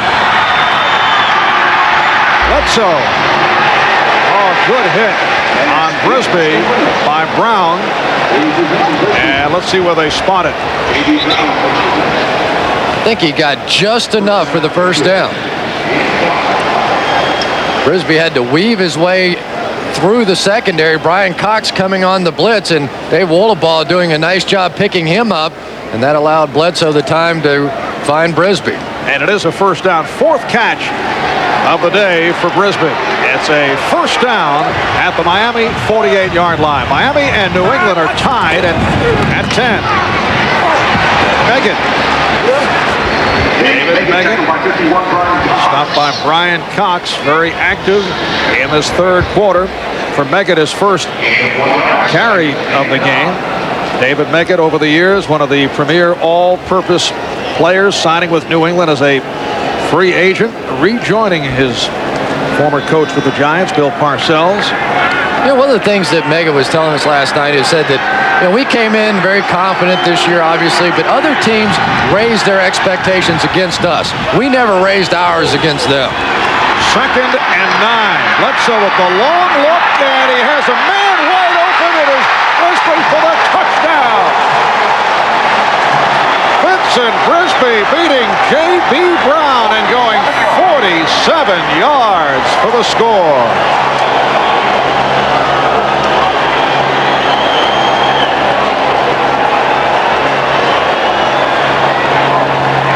No free safety help in the middle of the field, just one-on-one on the outside. Brisby, bad hand and all, just flies right past J.B. Brown, and the problems in the secondary continue for the Miami Dolphins. They keep giving up those long touchdown passes.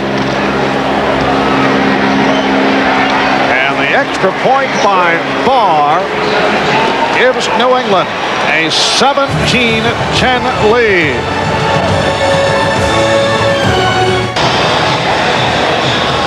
Gene Atkins is going to come out of the middle of the field to cover a crossing route, and that's going to leave the middle wide open on this play for Vincent Brisby. Nobody back there. Now the question is, was he supposed to do that? Look at the technique, inside and off technique by J.B. Brown. I think that was straight man-to-man coverage, not Atkins' fault. And J.B. Brown just did not take away enough of the inside. The post pattern has to be your number one concern in that coverage. A kick from Wagner. And Randall Hill let it carry out of bounds. The 47-yard touchdown pass from Bledsoe. Down by the kicking team. The result of the play will be the ball will be placed on the 40-yard line. First down. That Drew Bledsoe's longest completion of the season, and we're seeing shades of Drew Bledsoe of a year ago. Very effective, 10 of 19, 159 yards, one touchdown. The earlier touchdown was capped off the earlier drive by Curtis Martin, who took it in from 3 yards away. But you know why he's starting to play better? He hasn't been sacked now for 3.5 games. And you give a young quarterback a chance to sit back there and get comfortable, then he is going to look better as a quarterback. Well, the Dolphins start out from the 40. The pitch handled by Parmalee. And Parmalee advances it 4 yards, met by the outside linebacker, Chris Slade. Well, when these two teams get together, there are plenty of touchdown passes to go around. 15 for each team, and that comes in. There's only 4 teams worse than that in the National Football League. 2nd and about 5. Parmalee tackled as he picked up the first down. Ted Johnson, the second-round pick from Colorado, making the stop.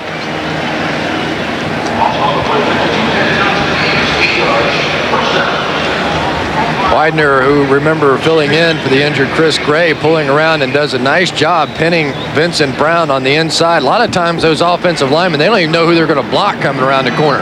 They just come around there and try and get their hands on somebody. That time that somebody was Vincent Brown. Yes, Gray going out earlier with an ankle problem, replaced by Widener. Here is Marino to the sideline and completes for the first down. O.J. McDuffie, who I referred to earlier as Mr. First Down, of his 31 catches, 25 have been for first downs. And he really was Bernie Kosar's favorite receiver when Bernie was getting a chance to play quarterback. Had been fairly quiet so far this afternoon, but Ricky Reynolds giving him a lot of room on the outside, and Marino just taking advantage. 6 minutes gone by, third quarter. And the Patriots with a 17-10 lead on the Dolphins. Parmalee trying to pick his way. Gets to the 33, met by the combination of Ted Johnson and Marty Moore. And really Bernie Parmalee has taken over the running back position now for the Miami Dolphins. Has been playing very well. You hit on the fumble problems he had earlier in the season. Apparently he has corrected that, but he has relegated Terry Kirby to a backup role. Now Fryer to the right, McDuffie left. Second down and 6. McDuffie in motion. Try to stiff arm his way, but the strong safety Terry Ray on the stop. Marv, I don't think that Keith Sims is completely healthy right now. He struggled with that toe injury, and he's trying to pull out in front of some of these plays and lead Parmalee, but he's just not able to run the way that he once could. Number 69, you can see him just sort of dragging around the corner, and ordinarily he's a little quicker and a little better athlete than that, but he struggled with the toe injury this year. Yes, Keith Sims, a two-time Pro Bowl player and a 6th year out of Iowa State. That toe has been bothering him right from the start of the year. Marino with the time. Nice catch made in traffic. Irving Fryer showing the good hands and then refusing to go down. That's his 4th catch of the game. You see Irving with a little laugh there, but it's a good solid hands catch here. The pattern broke down initially and he just stayed with it. He and Marino have a little running bet. Irving is an ordained minister, and if he catches a 50-yard pass in this ball game, Marino has to go and listen to him preach during the off season. So he's trying hard to come up with a big one. Now with Irving, and we have heard him speak, although he's very eloquent, but they are long speeches. That's a bet that Dan does not want to lose. Maybe throwing a lot of slants to Irving Fryer here today. Yeah, we did. I said, well, what would the subject, what would the sermon be all about? He said, well, you know, Dan's kind of a hothead, and he ends up yelling at me almost every single game. So it'd probably be something like, you know, hold your peace and let the Lord fight your battle. So he wants to sort of help Dan along. Yeah. 2nd and 8 off the 2-yard pickup by Parmalee. 6.5 remaining in the 3rd quarter. Miami is down by 7. Now Fryer is to the right and Clark to the left.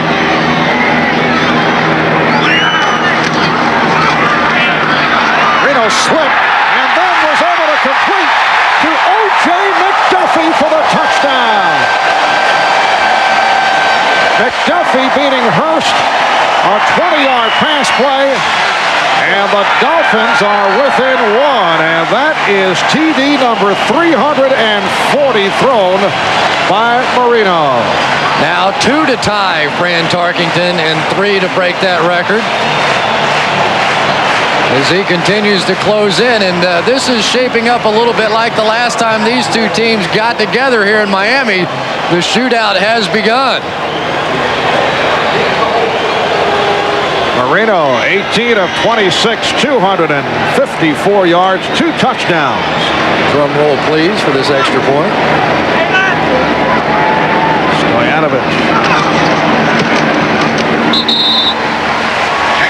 And the game is tied at 17. We'll be back in Miami in a moment. A collision in the secondary sets up the touchdown. Here's McDuffie, here's Hurst, here's Ricky Reynolds. Watch the collision between the two New England defensive backs in man coverage. Boom, easy touchdown. Meggett and Brown are back, and it's Meggett with the return. Meggett able to break a tackle, finding the hole, and another spectacular kick return by Meggett. This for 48 yards. He has been unstoppable. 6 minutes left in the 3rd. We'll be right back.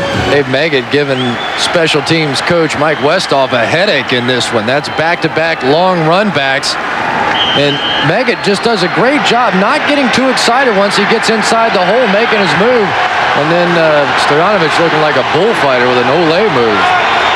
48-yard kick return and a 64 for Meggett. Oh, Bledsoe took a pop and was fortunate that he was not intercepted. And you saw the flag go down. Personal foul against the Dolphins.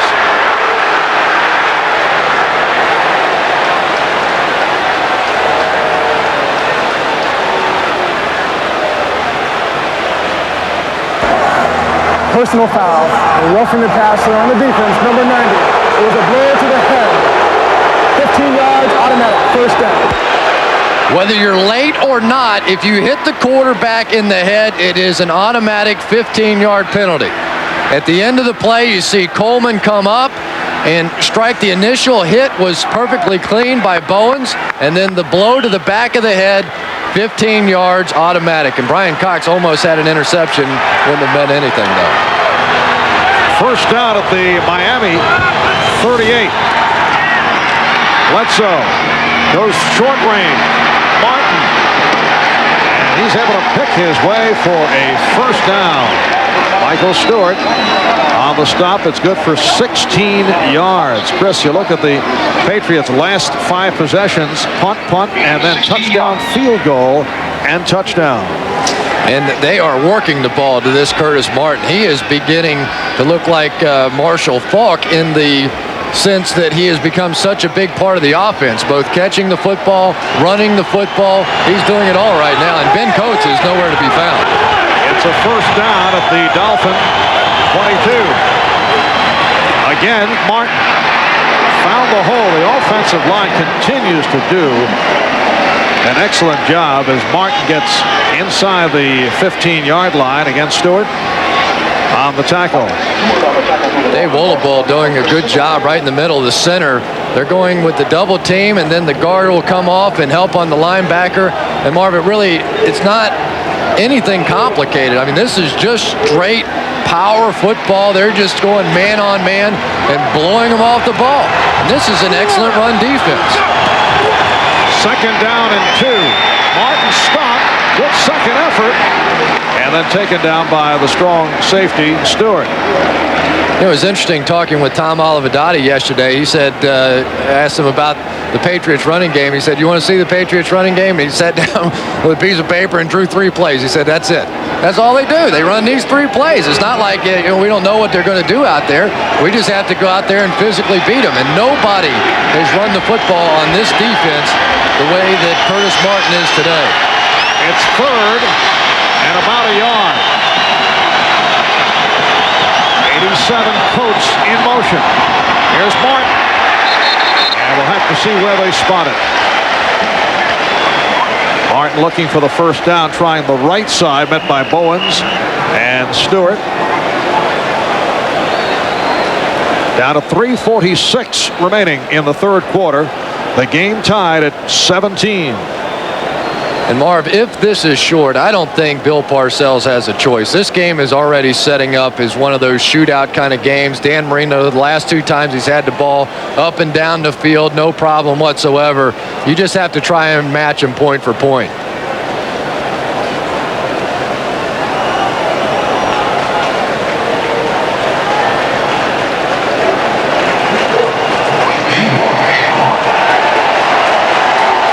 Be a 4th and less than a yard.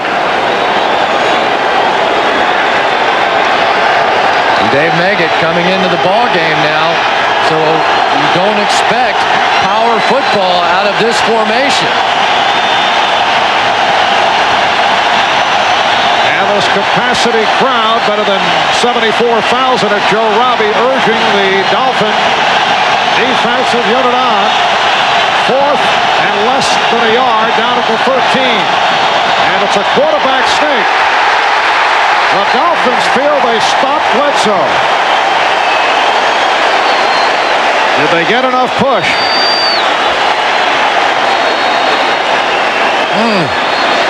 You know, when you put Dave Meggett in the backfield and those 3 wide receivers, really the only thing left available in the running game was the quarterback sneak, and I'm sure the Miami Dolphins were up there screaming it at the line of scrimmage. And again, the yardsticks are brought out. The officials looking to separate the players who are making their own individual calls. You can see it is short.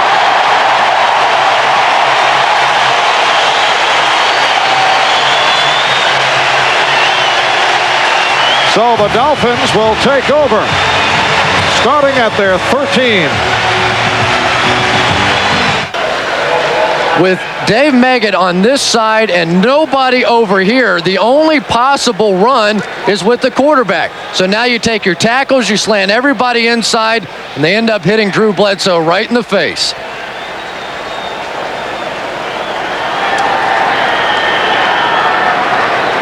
Everybody's slanting down inside and nowhere for Drew Bledsoe to go. The Dolphins take over on downs. They start out 1st and 10 at the 13 with 3.5 left in the third quarter. Miami and New England are tied at 17. Here is Kirby. Stopped by Johnson. Bernie Parmalee has been getting most of the work. Terry Kirby with his first carry of the day and picked up 3. It's a 2nd down and 7. Giants leading the Raiders at Giants Stadium. Atlanta coming from behind. They've tied Buffalo in the third quarter. Colts and Saints even at 14. Wow. Close games right throughout. I think everything is tied. And Marino is stripped as he took a hit. Good rush by the Patriots, and they have recovered.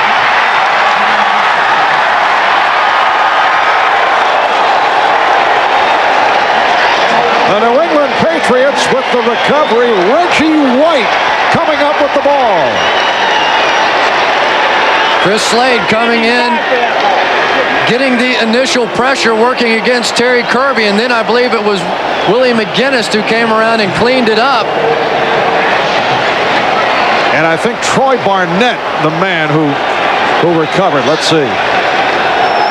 Yes, number 98, Troy Barnett, the right defensive end on the recovery. But anytime you try and match a back like Terry Kirby up against an outside linebacker like Chris Slade, who is probably the Patriots' best pass rusher, you're not going to have a lot of time to throw the football, and that's what forced Dan Marino to step up and try and make a play, and then McGinnis cleaned it up. So it is a 1st and goal down at the 7. Bledsoe to throw. And it's broken up and almost intercepted. Intended for Will Moore. And what has happened to Will Moore during the course of this season? We were in there early this year, and in his first 2 games, he had 14 catches, and in the last 7, just 18. Maybe this is part of the reason they don't throw to him anymore. He had a chance. On the other side, it looked like Hassan Graham had a chance, but Drew Bledsoe didn't find him. No catches from Moore or Coates this afternoon. Moore, though, has been bothered by a pulled hamstring. 2nd and goal at the 7. They go to the ground. Martin tried to follow a blocker, and he lost a yard or 2. Bowens and Stewart handcuffing Martin. And if this Miami defense can get off the field with just 3 points after stopping them on 4th down the time before, if they can turn around after the turnover, after the fumble, and hold the Patriots to a field goal, it will give the Dolphins a huge lift here. 3rd and goal outside the 8. 2 minutes left in the 3rd, and the game is tied. Bledsoe, touchdown, caught on the deflection by Coates. Well, the Patriots will take it. As Coates, a little sheepish reaction because the ball was deflected, and Coates comes up with his first touchdown reception of the season. The best drop that Dave Meggett ever made. Right through his hands, right into the waiting arms of Ben Coates. He hasn't seen the ball all day, but he'll take it. Sometimes you'd just rather be lucky than good.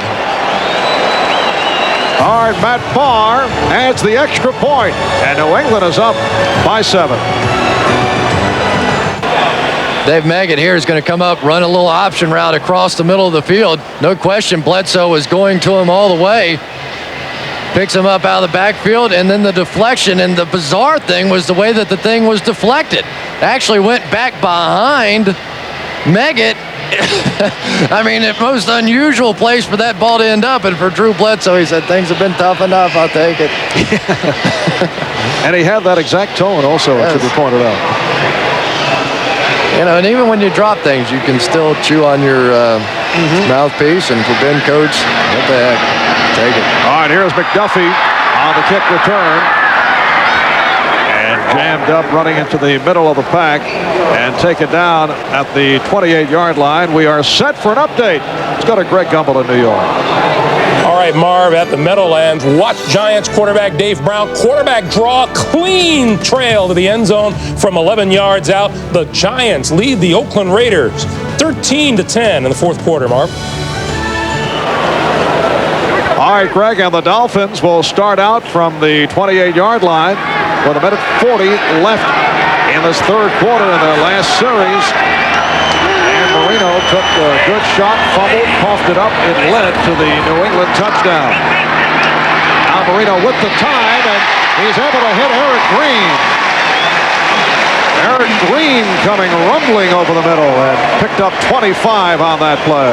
Eric Green did have to take a little bit of time off this week because of that sore knee. He tried to come back after 2 weeks after his arthroscopic surgery, but he is such a huge weapon. I can remember when he was playing for Pittsburgh when I talked to defensive coordinators and asked them about stopping Eric Green, and that's where every conversation started. When you tried to stop Pittsburgh, you had to stop Eric Green. First down play from the 47, Kirby. And I see his cousin, number 53, Chris Slade, involved on the stop. They grew up together, went to the University of Virginia together. Have a very friendly rivalry going in that New England and Miami do meet twice a year. Played a little baseball together.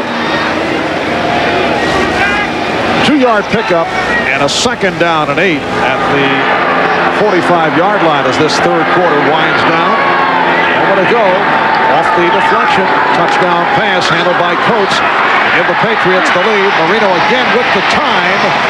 And again completes to the tight end Green. That's his third catch of the day. Willie McGinnis on the stop.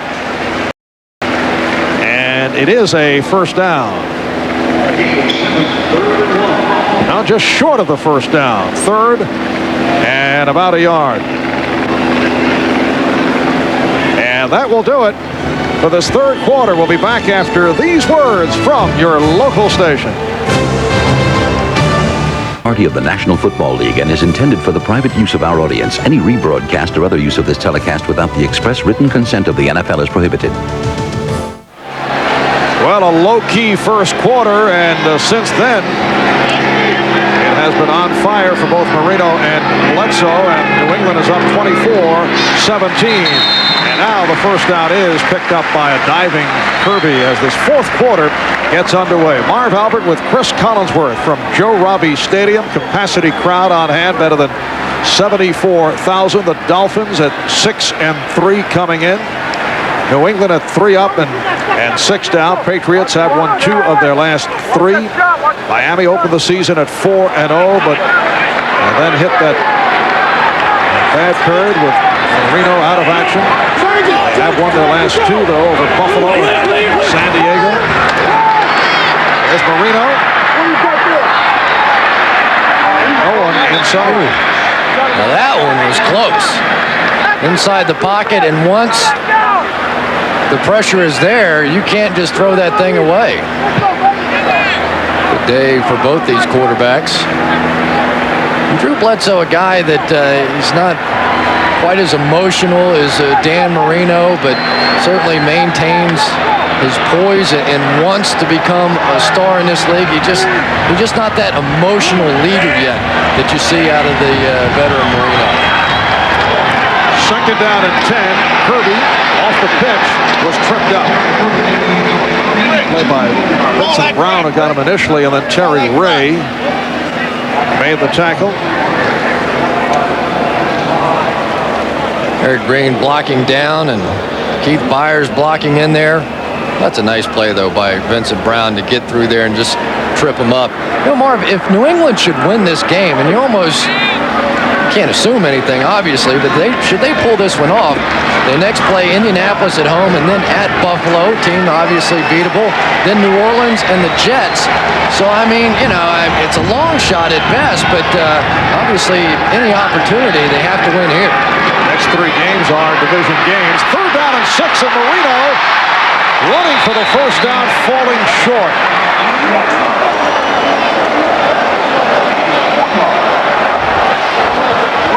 And now Don Shula with the decision, but with Dan Marino and Eric Green and Keith Byers and down a touchdown, not too difficult. This is not going to be a game of field goals from here on out. And there goes Dan Marino. I think he's upset they're not getting the play in a little bit quicker. The play clock down to 10, and they're going to have to burn a timeout. He is burning, extremely upset as he comes to the sideline. On NBC is brought to you by IBM, solutions for a small planet. By the next generation of Die Hard, America's most trusted battery. And by MetLife. Get Met, it pays. Dan Marino upset that the Dolphins had to burn a timeout, and now looking at a 4th and 2 at the 28, and obviously going for it. New England up by 7. 2 minutes gone by in the 4th. Marino pass comes back to him on the deflection, and that will do it for the series. We have seen some strange plays here this afternoon. The one thing, if you want to throw those quick, flat patterns, the guy on the end of the line of scrimmage, this time it ended up being Keith Sims. You can't just arm block him. You have to try and cut those guys to get their hands down. Chris Slade jumping straight up in the air. If Sims had just cut him underneath, he couldn't have deflected the pass. Now, if we were to revamp the list of all those who have caught passes from Marino, does he get credit now for a... It is his first career reception. There you go. Add it to the list. And a first down at the 35-yard line. Picking his way, Curtis Martin breaking tackles. Curtis Martin with a spectacular move as he gets inside the 45-yard line. Finally hauled down by Chris Singleton. 24 yards for Martin. You remember when they were telling us a story of when they drafted Curtis Martin? They sent Maurice Carthen, who played for Bill Parcells, to Pittsburgh, and Bill had one thing he wanted to know. Is this guy a Bill Parcells kind of guy? Is he going to hang tough in tough situations? Maurice Carthen came back and said, Coach, we got to get him. No question, he's a Parcells kind of guy. First down at the 42-yard line. Meggett, like he stumbled. Curtis Martin, 23 carries, 117 yards. And there were a lot of running backs taken ahead of Curtis Martin, but none have been as productive. Rashaan Salaam, the only one even close. Of course, Kajana Carter injured during the course of the preseason, but sometimes all those scouting services, not exactly golden. And those are the numbers coming into today's play. Martin going over 100 for the 4th time this season. It's a 2nd down and 9. Bledsoe had the time and completes right at the marker of Ben Coates, and things suddenly open up when your running back, Curtis Martin, is running the way he has been right throughout. Don't forget now that the Patriots have not lost a game in which he has rushed for 100 yards. And now finally Michael Stewart giving up his first real completion of the day to Ben Coates. He has been sensational in this one, making a lot of tackles, great man coverage against Ben Coates, but that time Coates getting the better of him. Stewart has 10 tackles, 9 solo, 1 an assist. And a first down at the 31. Deep drop by Bledsoe, then steps up and picks it, and it was broken up. Hassan Graham, the intended receiver, looked like Troy Vincent got a piece of it. Boy, was that close. Troy Vincent, at the last possible moment, lays out and just barely gets a hand on this ball, or it's about a 40-yard completion. Graham thought he had a big one. Just a tad behind, and gave Vincent enough time to get there. Very close. Son Graham signed as a free agent, a rookie from Georgia. He actually had the most exciting offensive play of the preseason, a 67-yard game-winning touchdown. On the draw, make it a stop. And right here we're set to check in once again with Greg Gumbel. Let's go to our New York studios. All right, Marv, at the Meadowlands, the Raiders back on top of the Giants. Harvey Williams from 6 yards out finds the end zone. They are now at about the 5:15 mark in New York. The Raiders lead at 17-13. Marv? All right, Greg. Harvey Williams giving the old Neil Smith swing following the touchdown. It's a 3rd down and 9 at the 30. And Bledsoe throwing and completes to Brisby for the 1st down. Gene Atkins, the free safety, on the coverage. Great job by the guys up front here for New England. Miami coming with the blitz, trying to get some pressure on Bledsoe. The pressure coming from the outside. Cox knocked down, and Bledsoe now looking like the confident guy that he was a season ago. Standing tall in the pocket, and remember the job they've done protecting him over the past 3 games. That's exactly the reason why. 1st down at the Miami 14-yard line. That's Burke in motion. Back to the ground, and Martin with a short pickup. How about Vincent Brisby? 6 catches, 117 yards, including 1 touchdown. Now 48 receptions for the season. Last year he had 58, and remember, came on very strong at the end of the year. And he wanted to be the go-to guy. When Michael Timpson was allowed to go to the Chicago Bears, he said, I want to be the man. I want to take over Timpson's role, and at least for this afternoon he has. 2nd down play. And Bledsoe throwing for the end zone. Incomplete. Intended for Brisby, but a flag is down. That is J.B. Brown, who provided the coverage.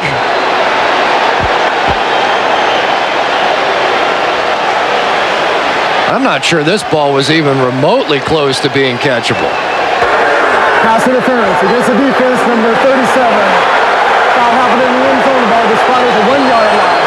1st down. And it is called on J.B. Brown, so they spot it down at the 1. Right at the end, that's a terrible. I mean, I don't see that at all. The inside move was made, and then they tried to break back through J.B. Brown, and there was a little incidental contact there, but certainly nothing in the way. And that ball, really not catchable. I just think that's a bad call. There are times you just got to let these guys play out there. You got to give the defensive back a chance. Well, it's a 1st and goal at the 1. It's Martin. He is in for the touchdown. Able to get the ball over the plane of the goal line. Curtis Martin with his 2nd touchdown of the afternoon. Again, Curtis Martin showing his heart here. Got banged the first time, nothing there. Stayed with it, got the ball over the plane. Touchdown, Patriots. You just hate to see a game like this, though, decided by an official's call. And the standard is, would you make the call to decide the Super Bowl? And I don't think any official would make that call to decide a Super Bowl.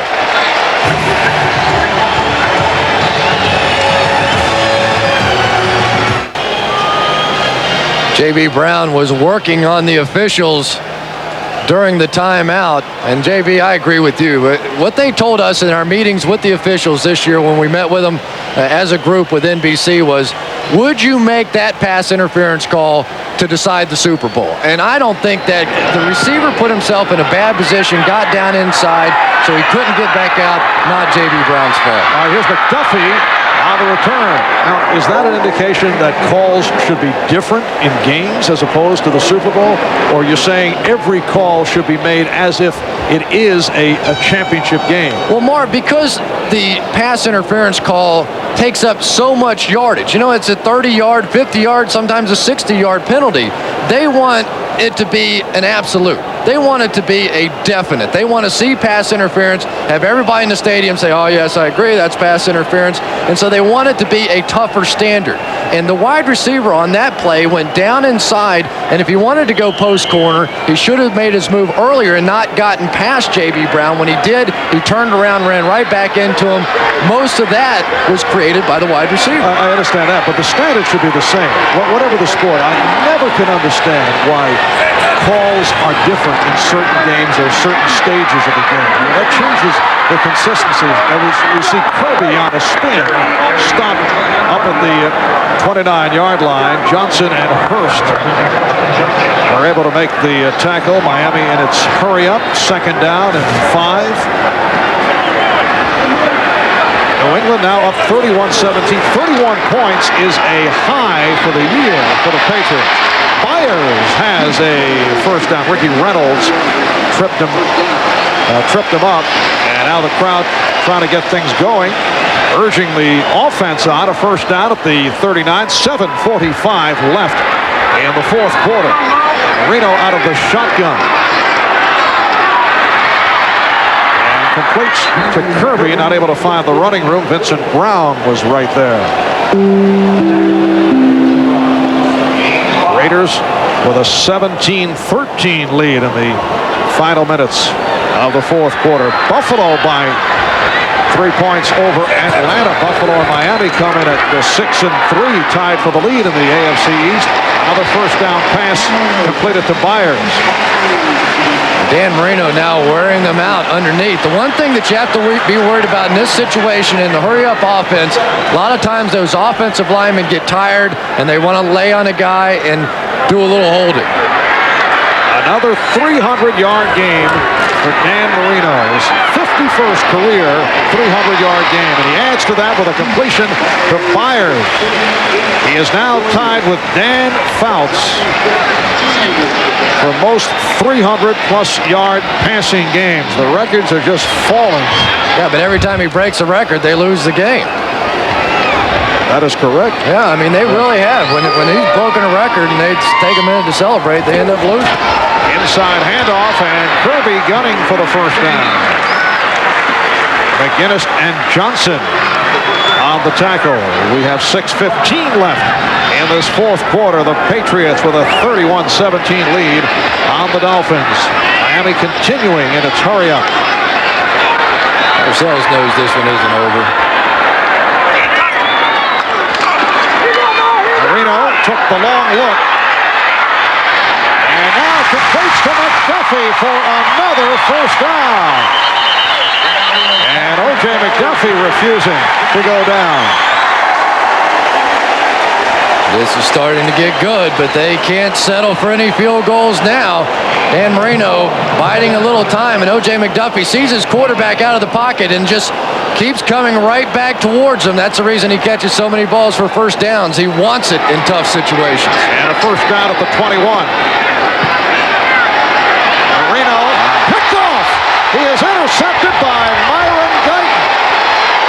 Myron Guyton able to make his move along the sideline as he reaches out to midfield.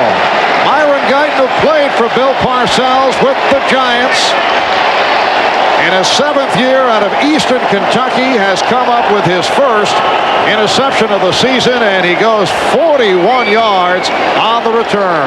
Remember what Myron Guyton told us yesterday. In the first game, we tried to blitz Dan Marino. It wasn't working, so we went back to a base defense, had more success in the second half, and that time Dan Marino just absolutely blowing it. I don't even know who he was trying to get that one to. As we resume, Curtis Martin gets the call. We come up on 5 minutes remaining in this fourth quarter. The Patriots getting it back on the interception by Myron Guyton. O.J. McDuffie here in the slot is going to come up and go to the corner. Now, the Dolphins have a lot of option routes in their offense. I have to believe that Marino thought he was going to the post, because you can see that one's nowhere near, just trying to throw the ball before the break. And when McDuffie broke out, he's went right to Myron Guyton. 8 more yards for Martin, 127 yards on the ground for the rookie from Pitt. 2nd down and 2 at the 44-yard line. And again, it is Martin, and he has a 1st down and some more. What a performance by Curtis Martin. Solid game for Drew Bledsoe. The defense has played well. Another excellent outing for the offensive line of the Patriots. And how about the special teams? David Meggett, kickoff return, 64 and 48 yards. A couple of strong punts by Wagner, and Barr with a 55-yard field goal after he suffered the shortest miss of his career. Earlier, not able to hit from 19. 1st down at the 36, just under 4 minutes remaining in the 4th quarter. Martin. And Marv, let's make this point. The Dolphins had no excuses today. Every other game, they were up 24-3 on the Colts, and they came back, and you say, well, they were 4-0 at that point. The other 2 games, they were without Marino. But in this one, no excuses. And this is going to be a long week for this Miami Dolphin football team. The pressure was already on Don Shula, and let's just tell it like it is. Jimmy Johnson is sitting out there, a very popular coach at the University of Miami, of course, won the 2 world titles with the Cowboys. A lot of fans still in this area, and it is going to be a very difficult week for Don Shula. And it's Martin. As the Patriots just run the clock down. Vincent on the stop. And you look back at this series, the Dolphins with 3 straight wins, 12 of the last 13 against New England. We'll be right back. Well, Bill Parcells and his New England Patriots with a 31-17 lead on the Miami Dolphins with 2:54 remaining in the 4th quarter, and it's a 3rd down and 3 at the 29. Last chance here for the Miami Dolphins if they have any chances at all.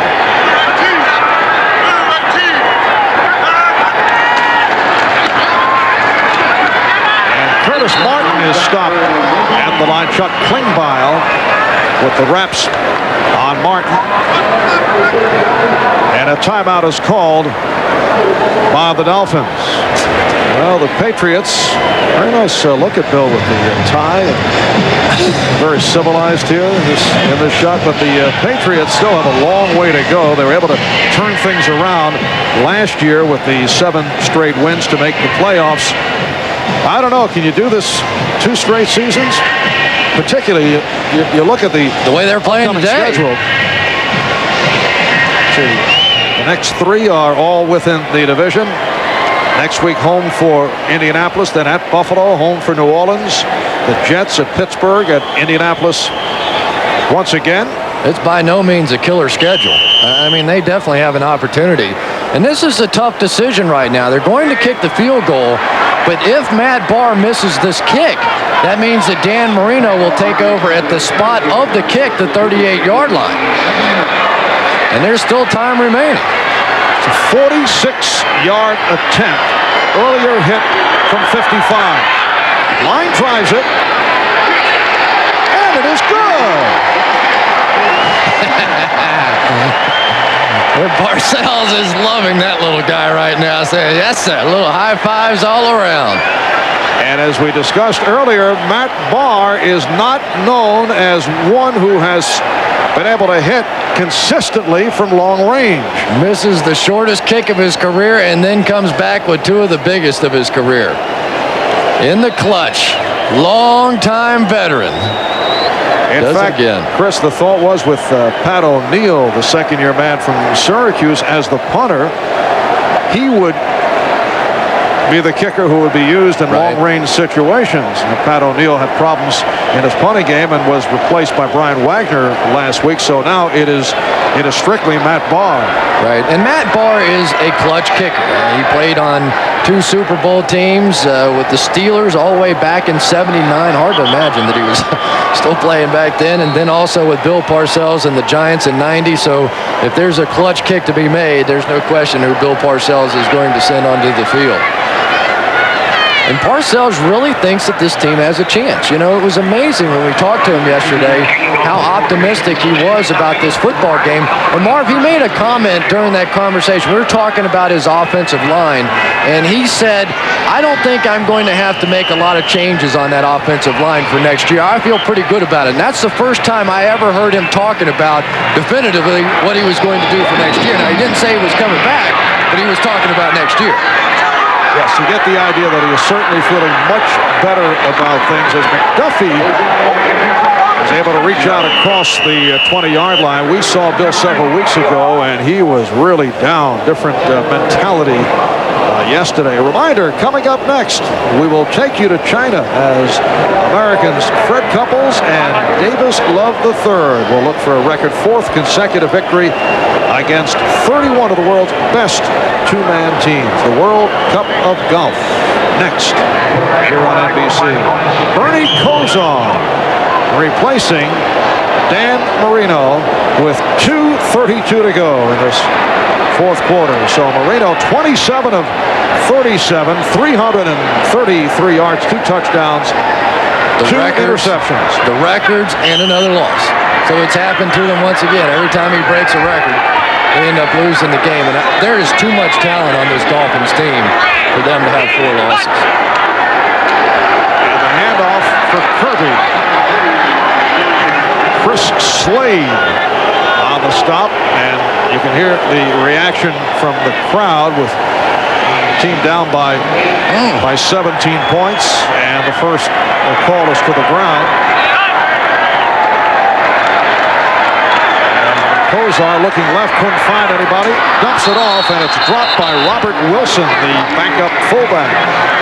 You know, Marvin, the first 5 games of the season, this Patriots offense was just terrible. They only scored 43 points in 5 games. Now with their 34 today, they are, let me do my quick math, they're 124 in the next 5 games. So this is an offense that is getting it going. Their offensive line much more solid now. Bledsoe is getting protected. There's Max Lane, who's been a big part of it since taking over at the right tackle position for Pat Harlow. So a lot of good things happening right now for the Patriots. Dolphins with a 3rd down and 8. And Kosar's pass behind Kirby, who was covered by Law. Now, Bernie Kosar, after taking that shot, may want to become an owner even sooner than what he was before. He's, of course, trying to become involved in ownership in Cleveland right now, since the Browns did what they did. Did what they did. Don't get me started on Art Modell again. What an interesting way of... Well, you know, I've said this enough this week, so I'm going to... But it's a lot of time here for you, Chris. It's unbelievable. I'll say it's just unbelievable. And Kosar able to complete. Randall Hill with his first catch of the day. The New England Patriots with a 34-17 lead on the Miami Dolphins. Dolphins had won 6 straight over the Patriots here in Miami. The last New England win over Miami, season ender in overtime back in '93. And Marino sat out that game because of injury. Kirby off the completion with 1:45 remaining in this fourth quarter as we watch the scores go by.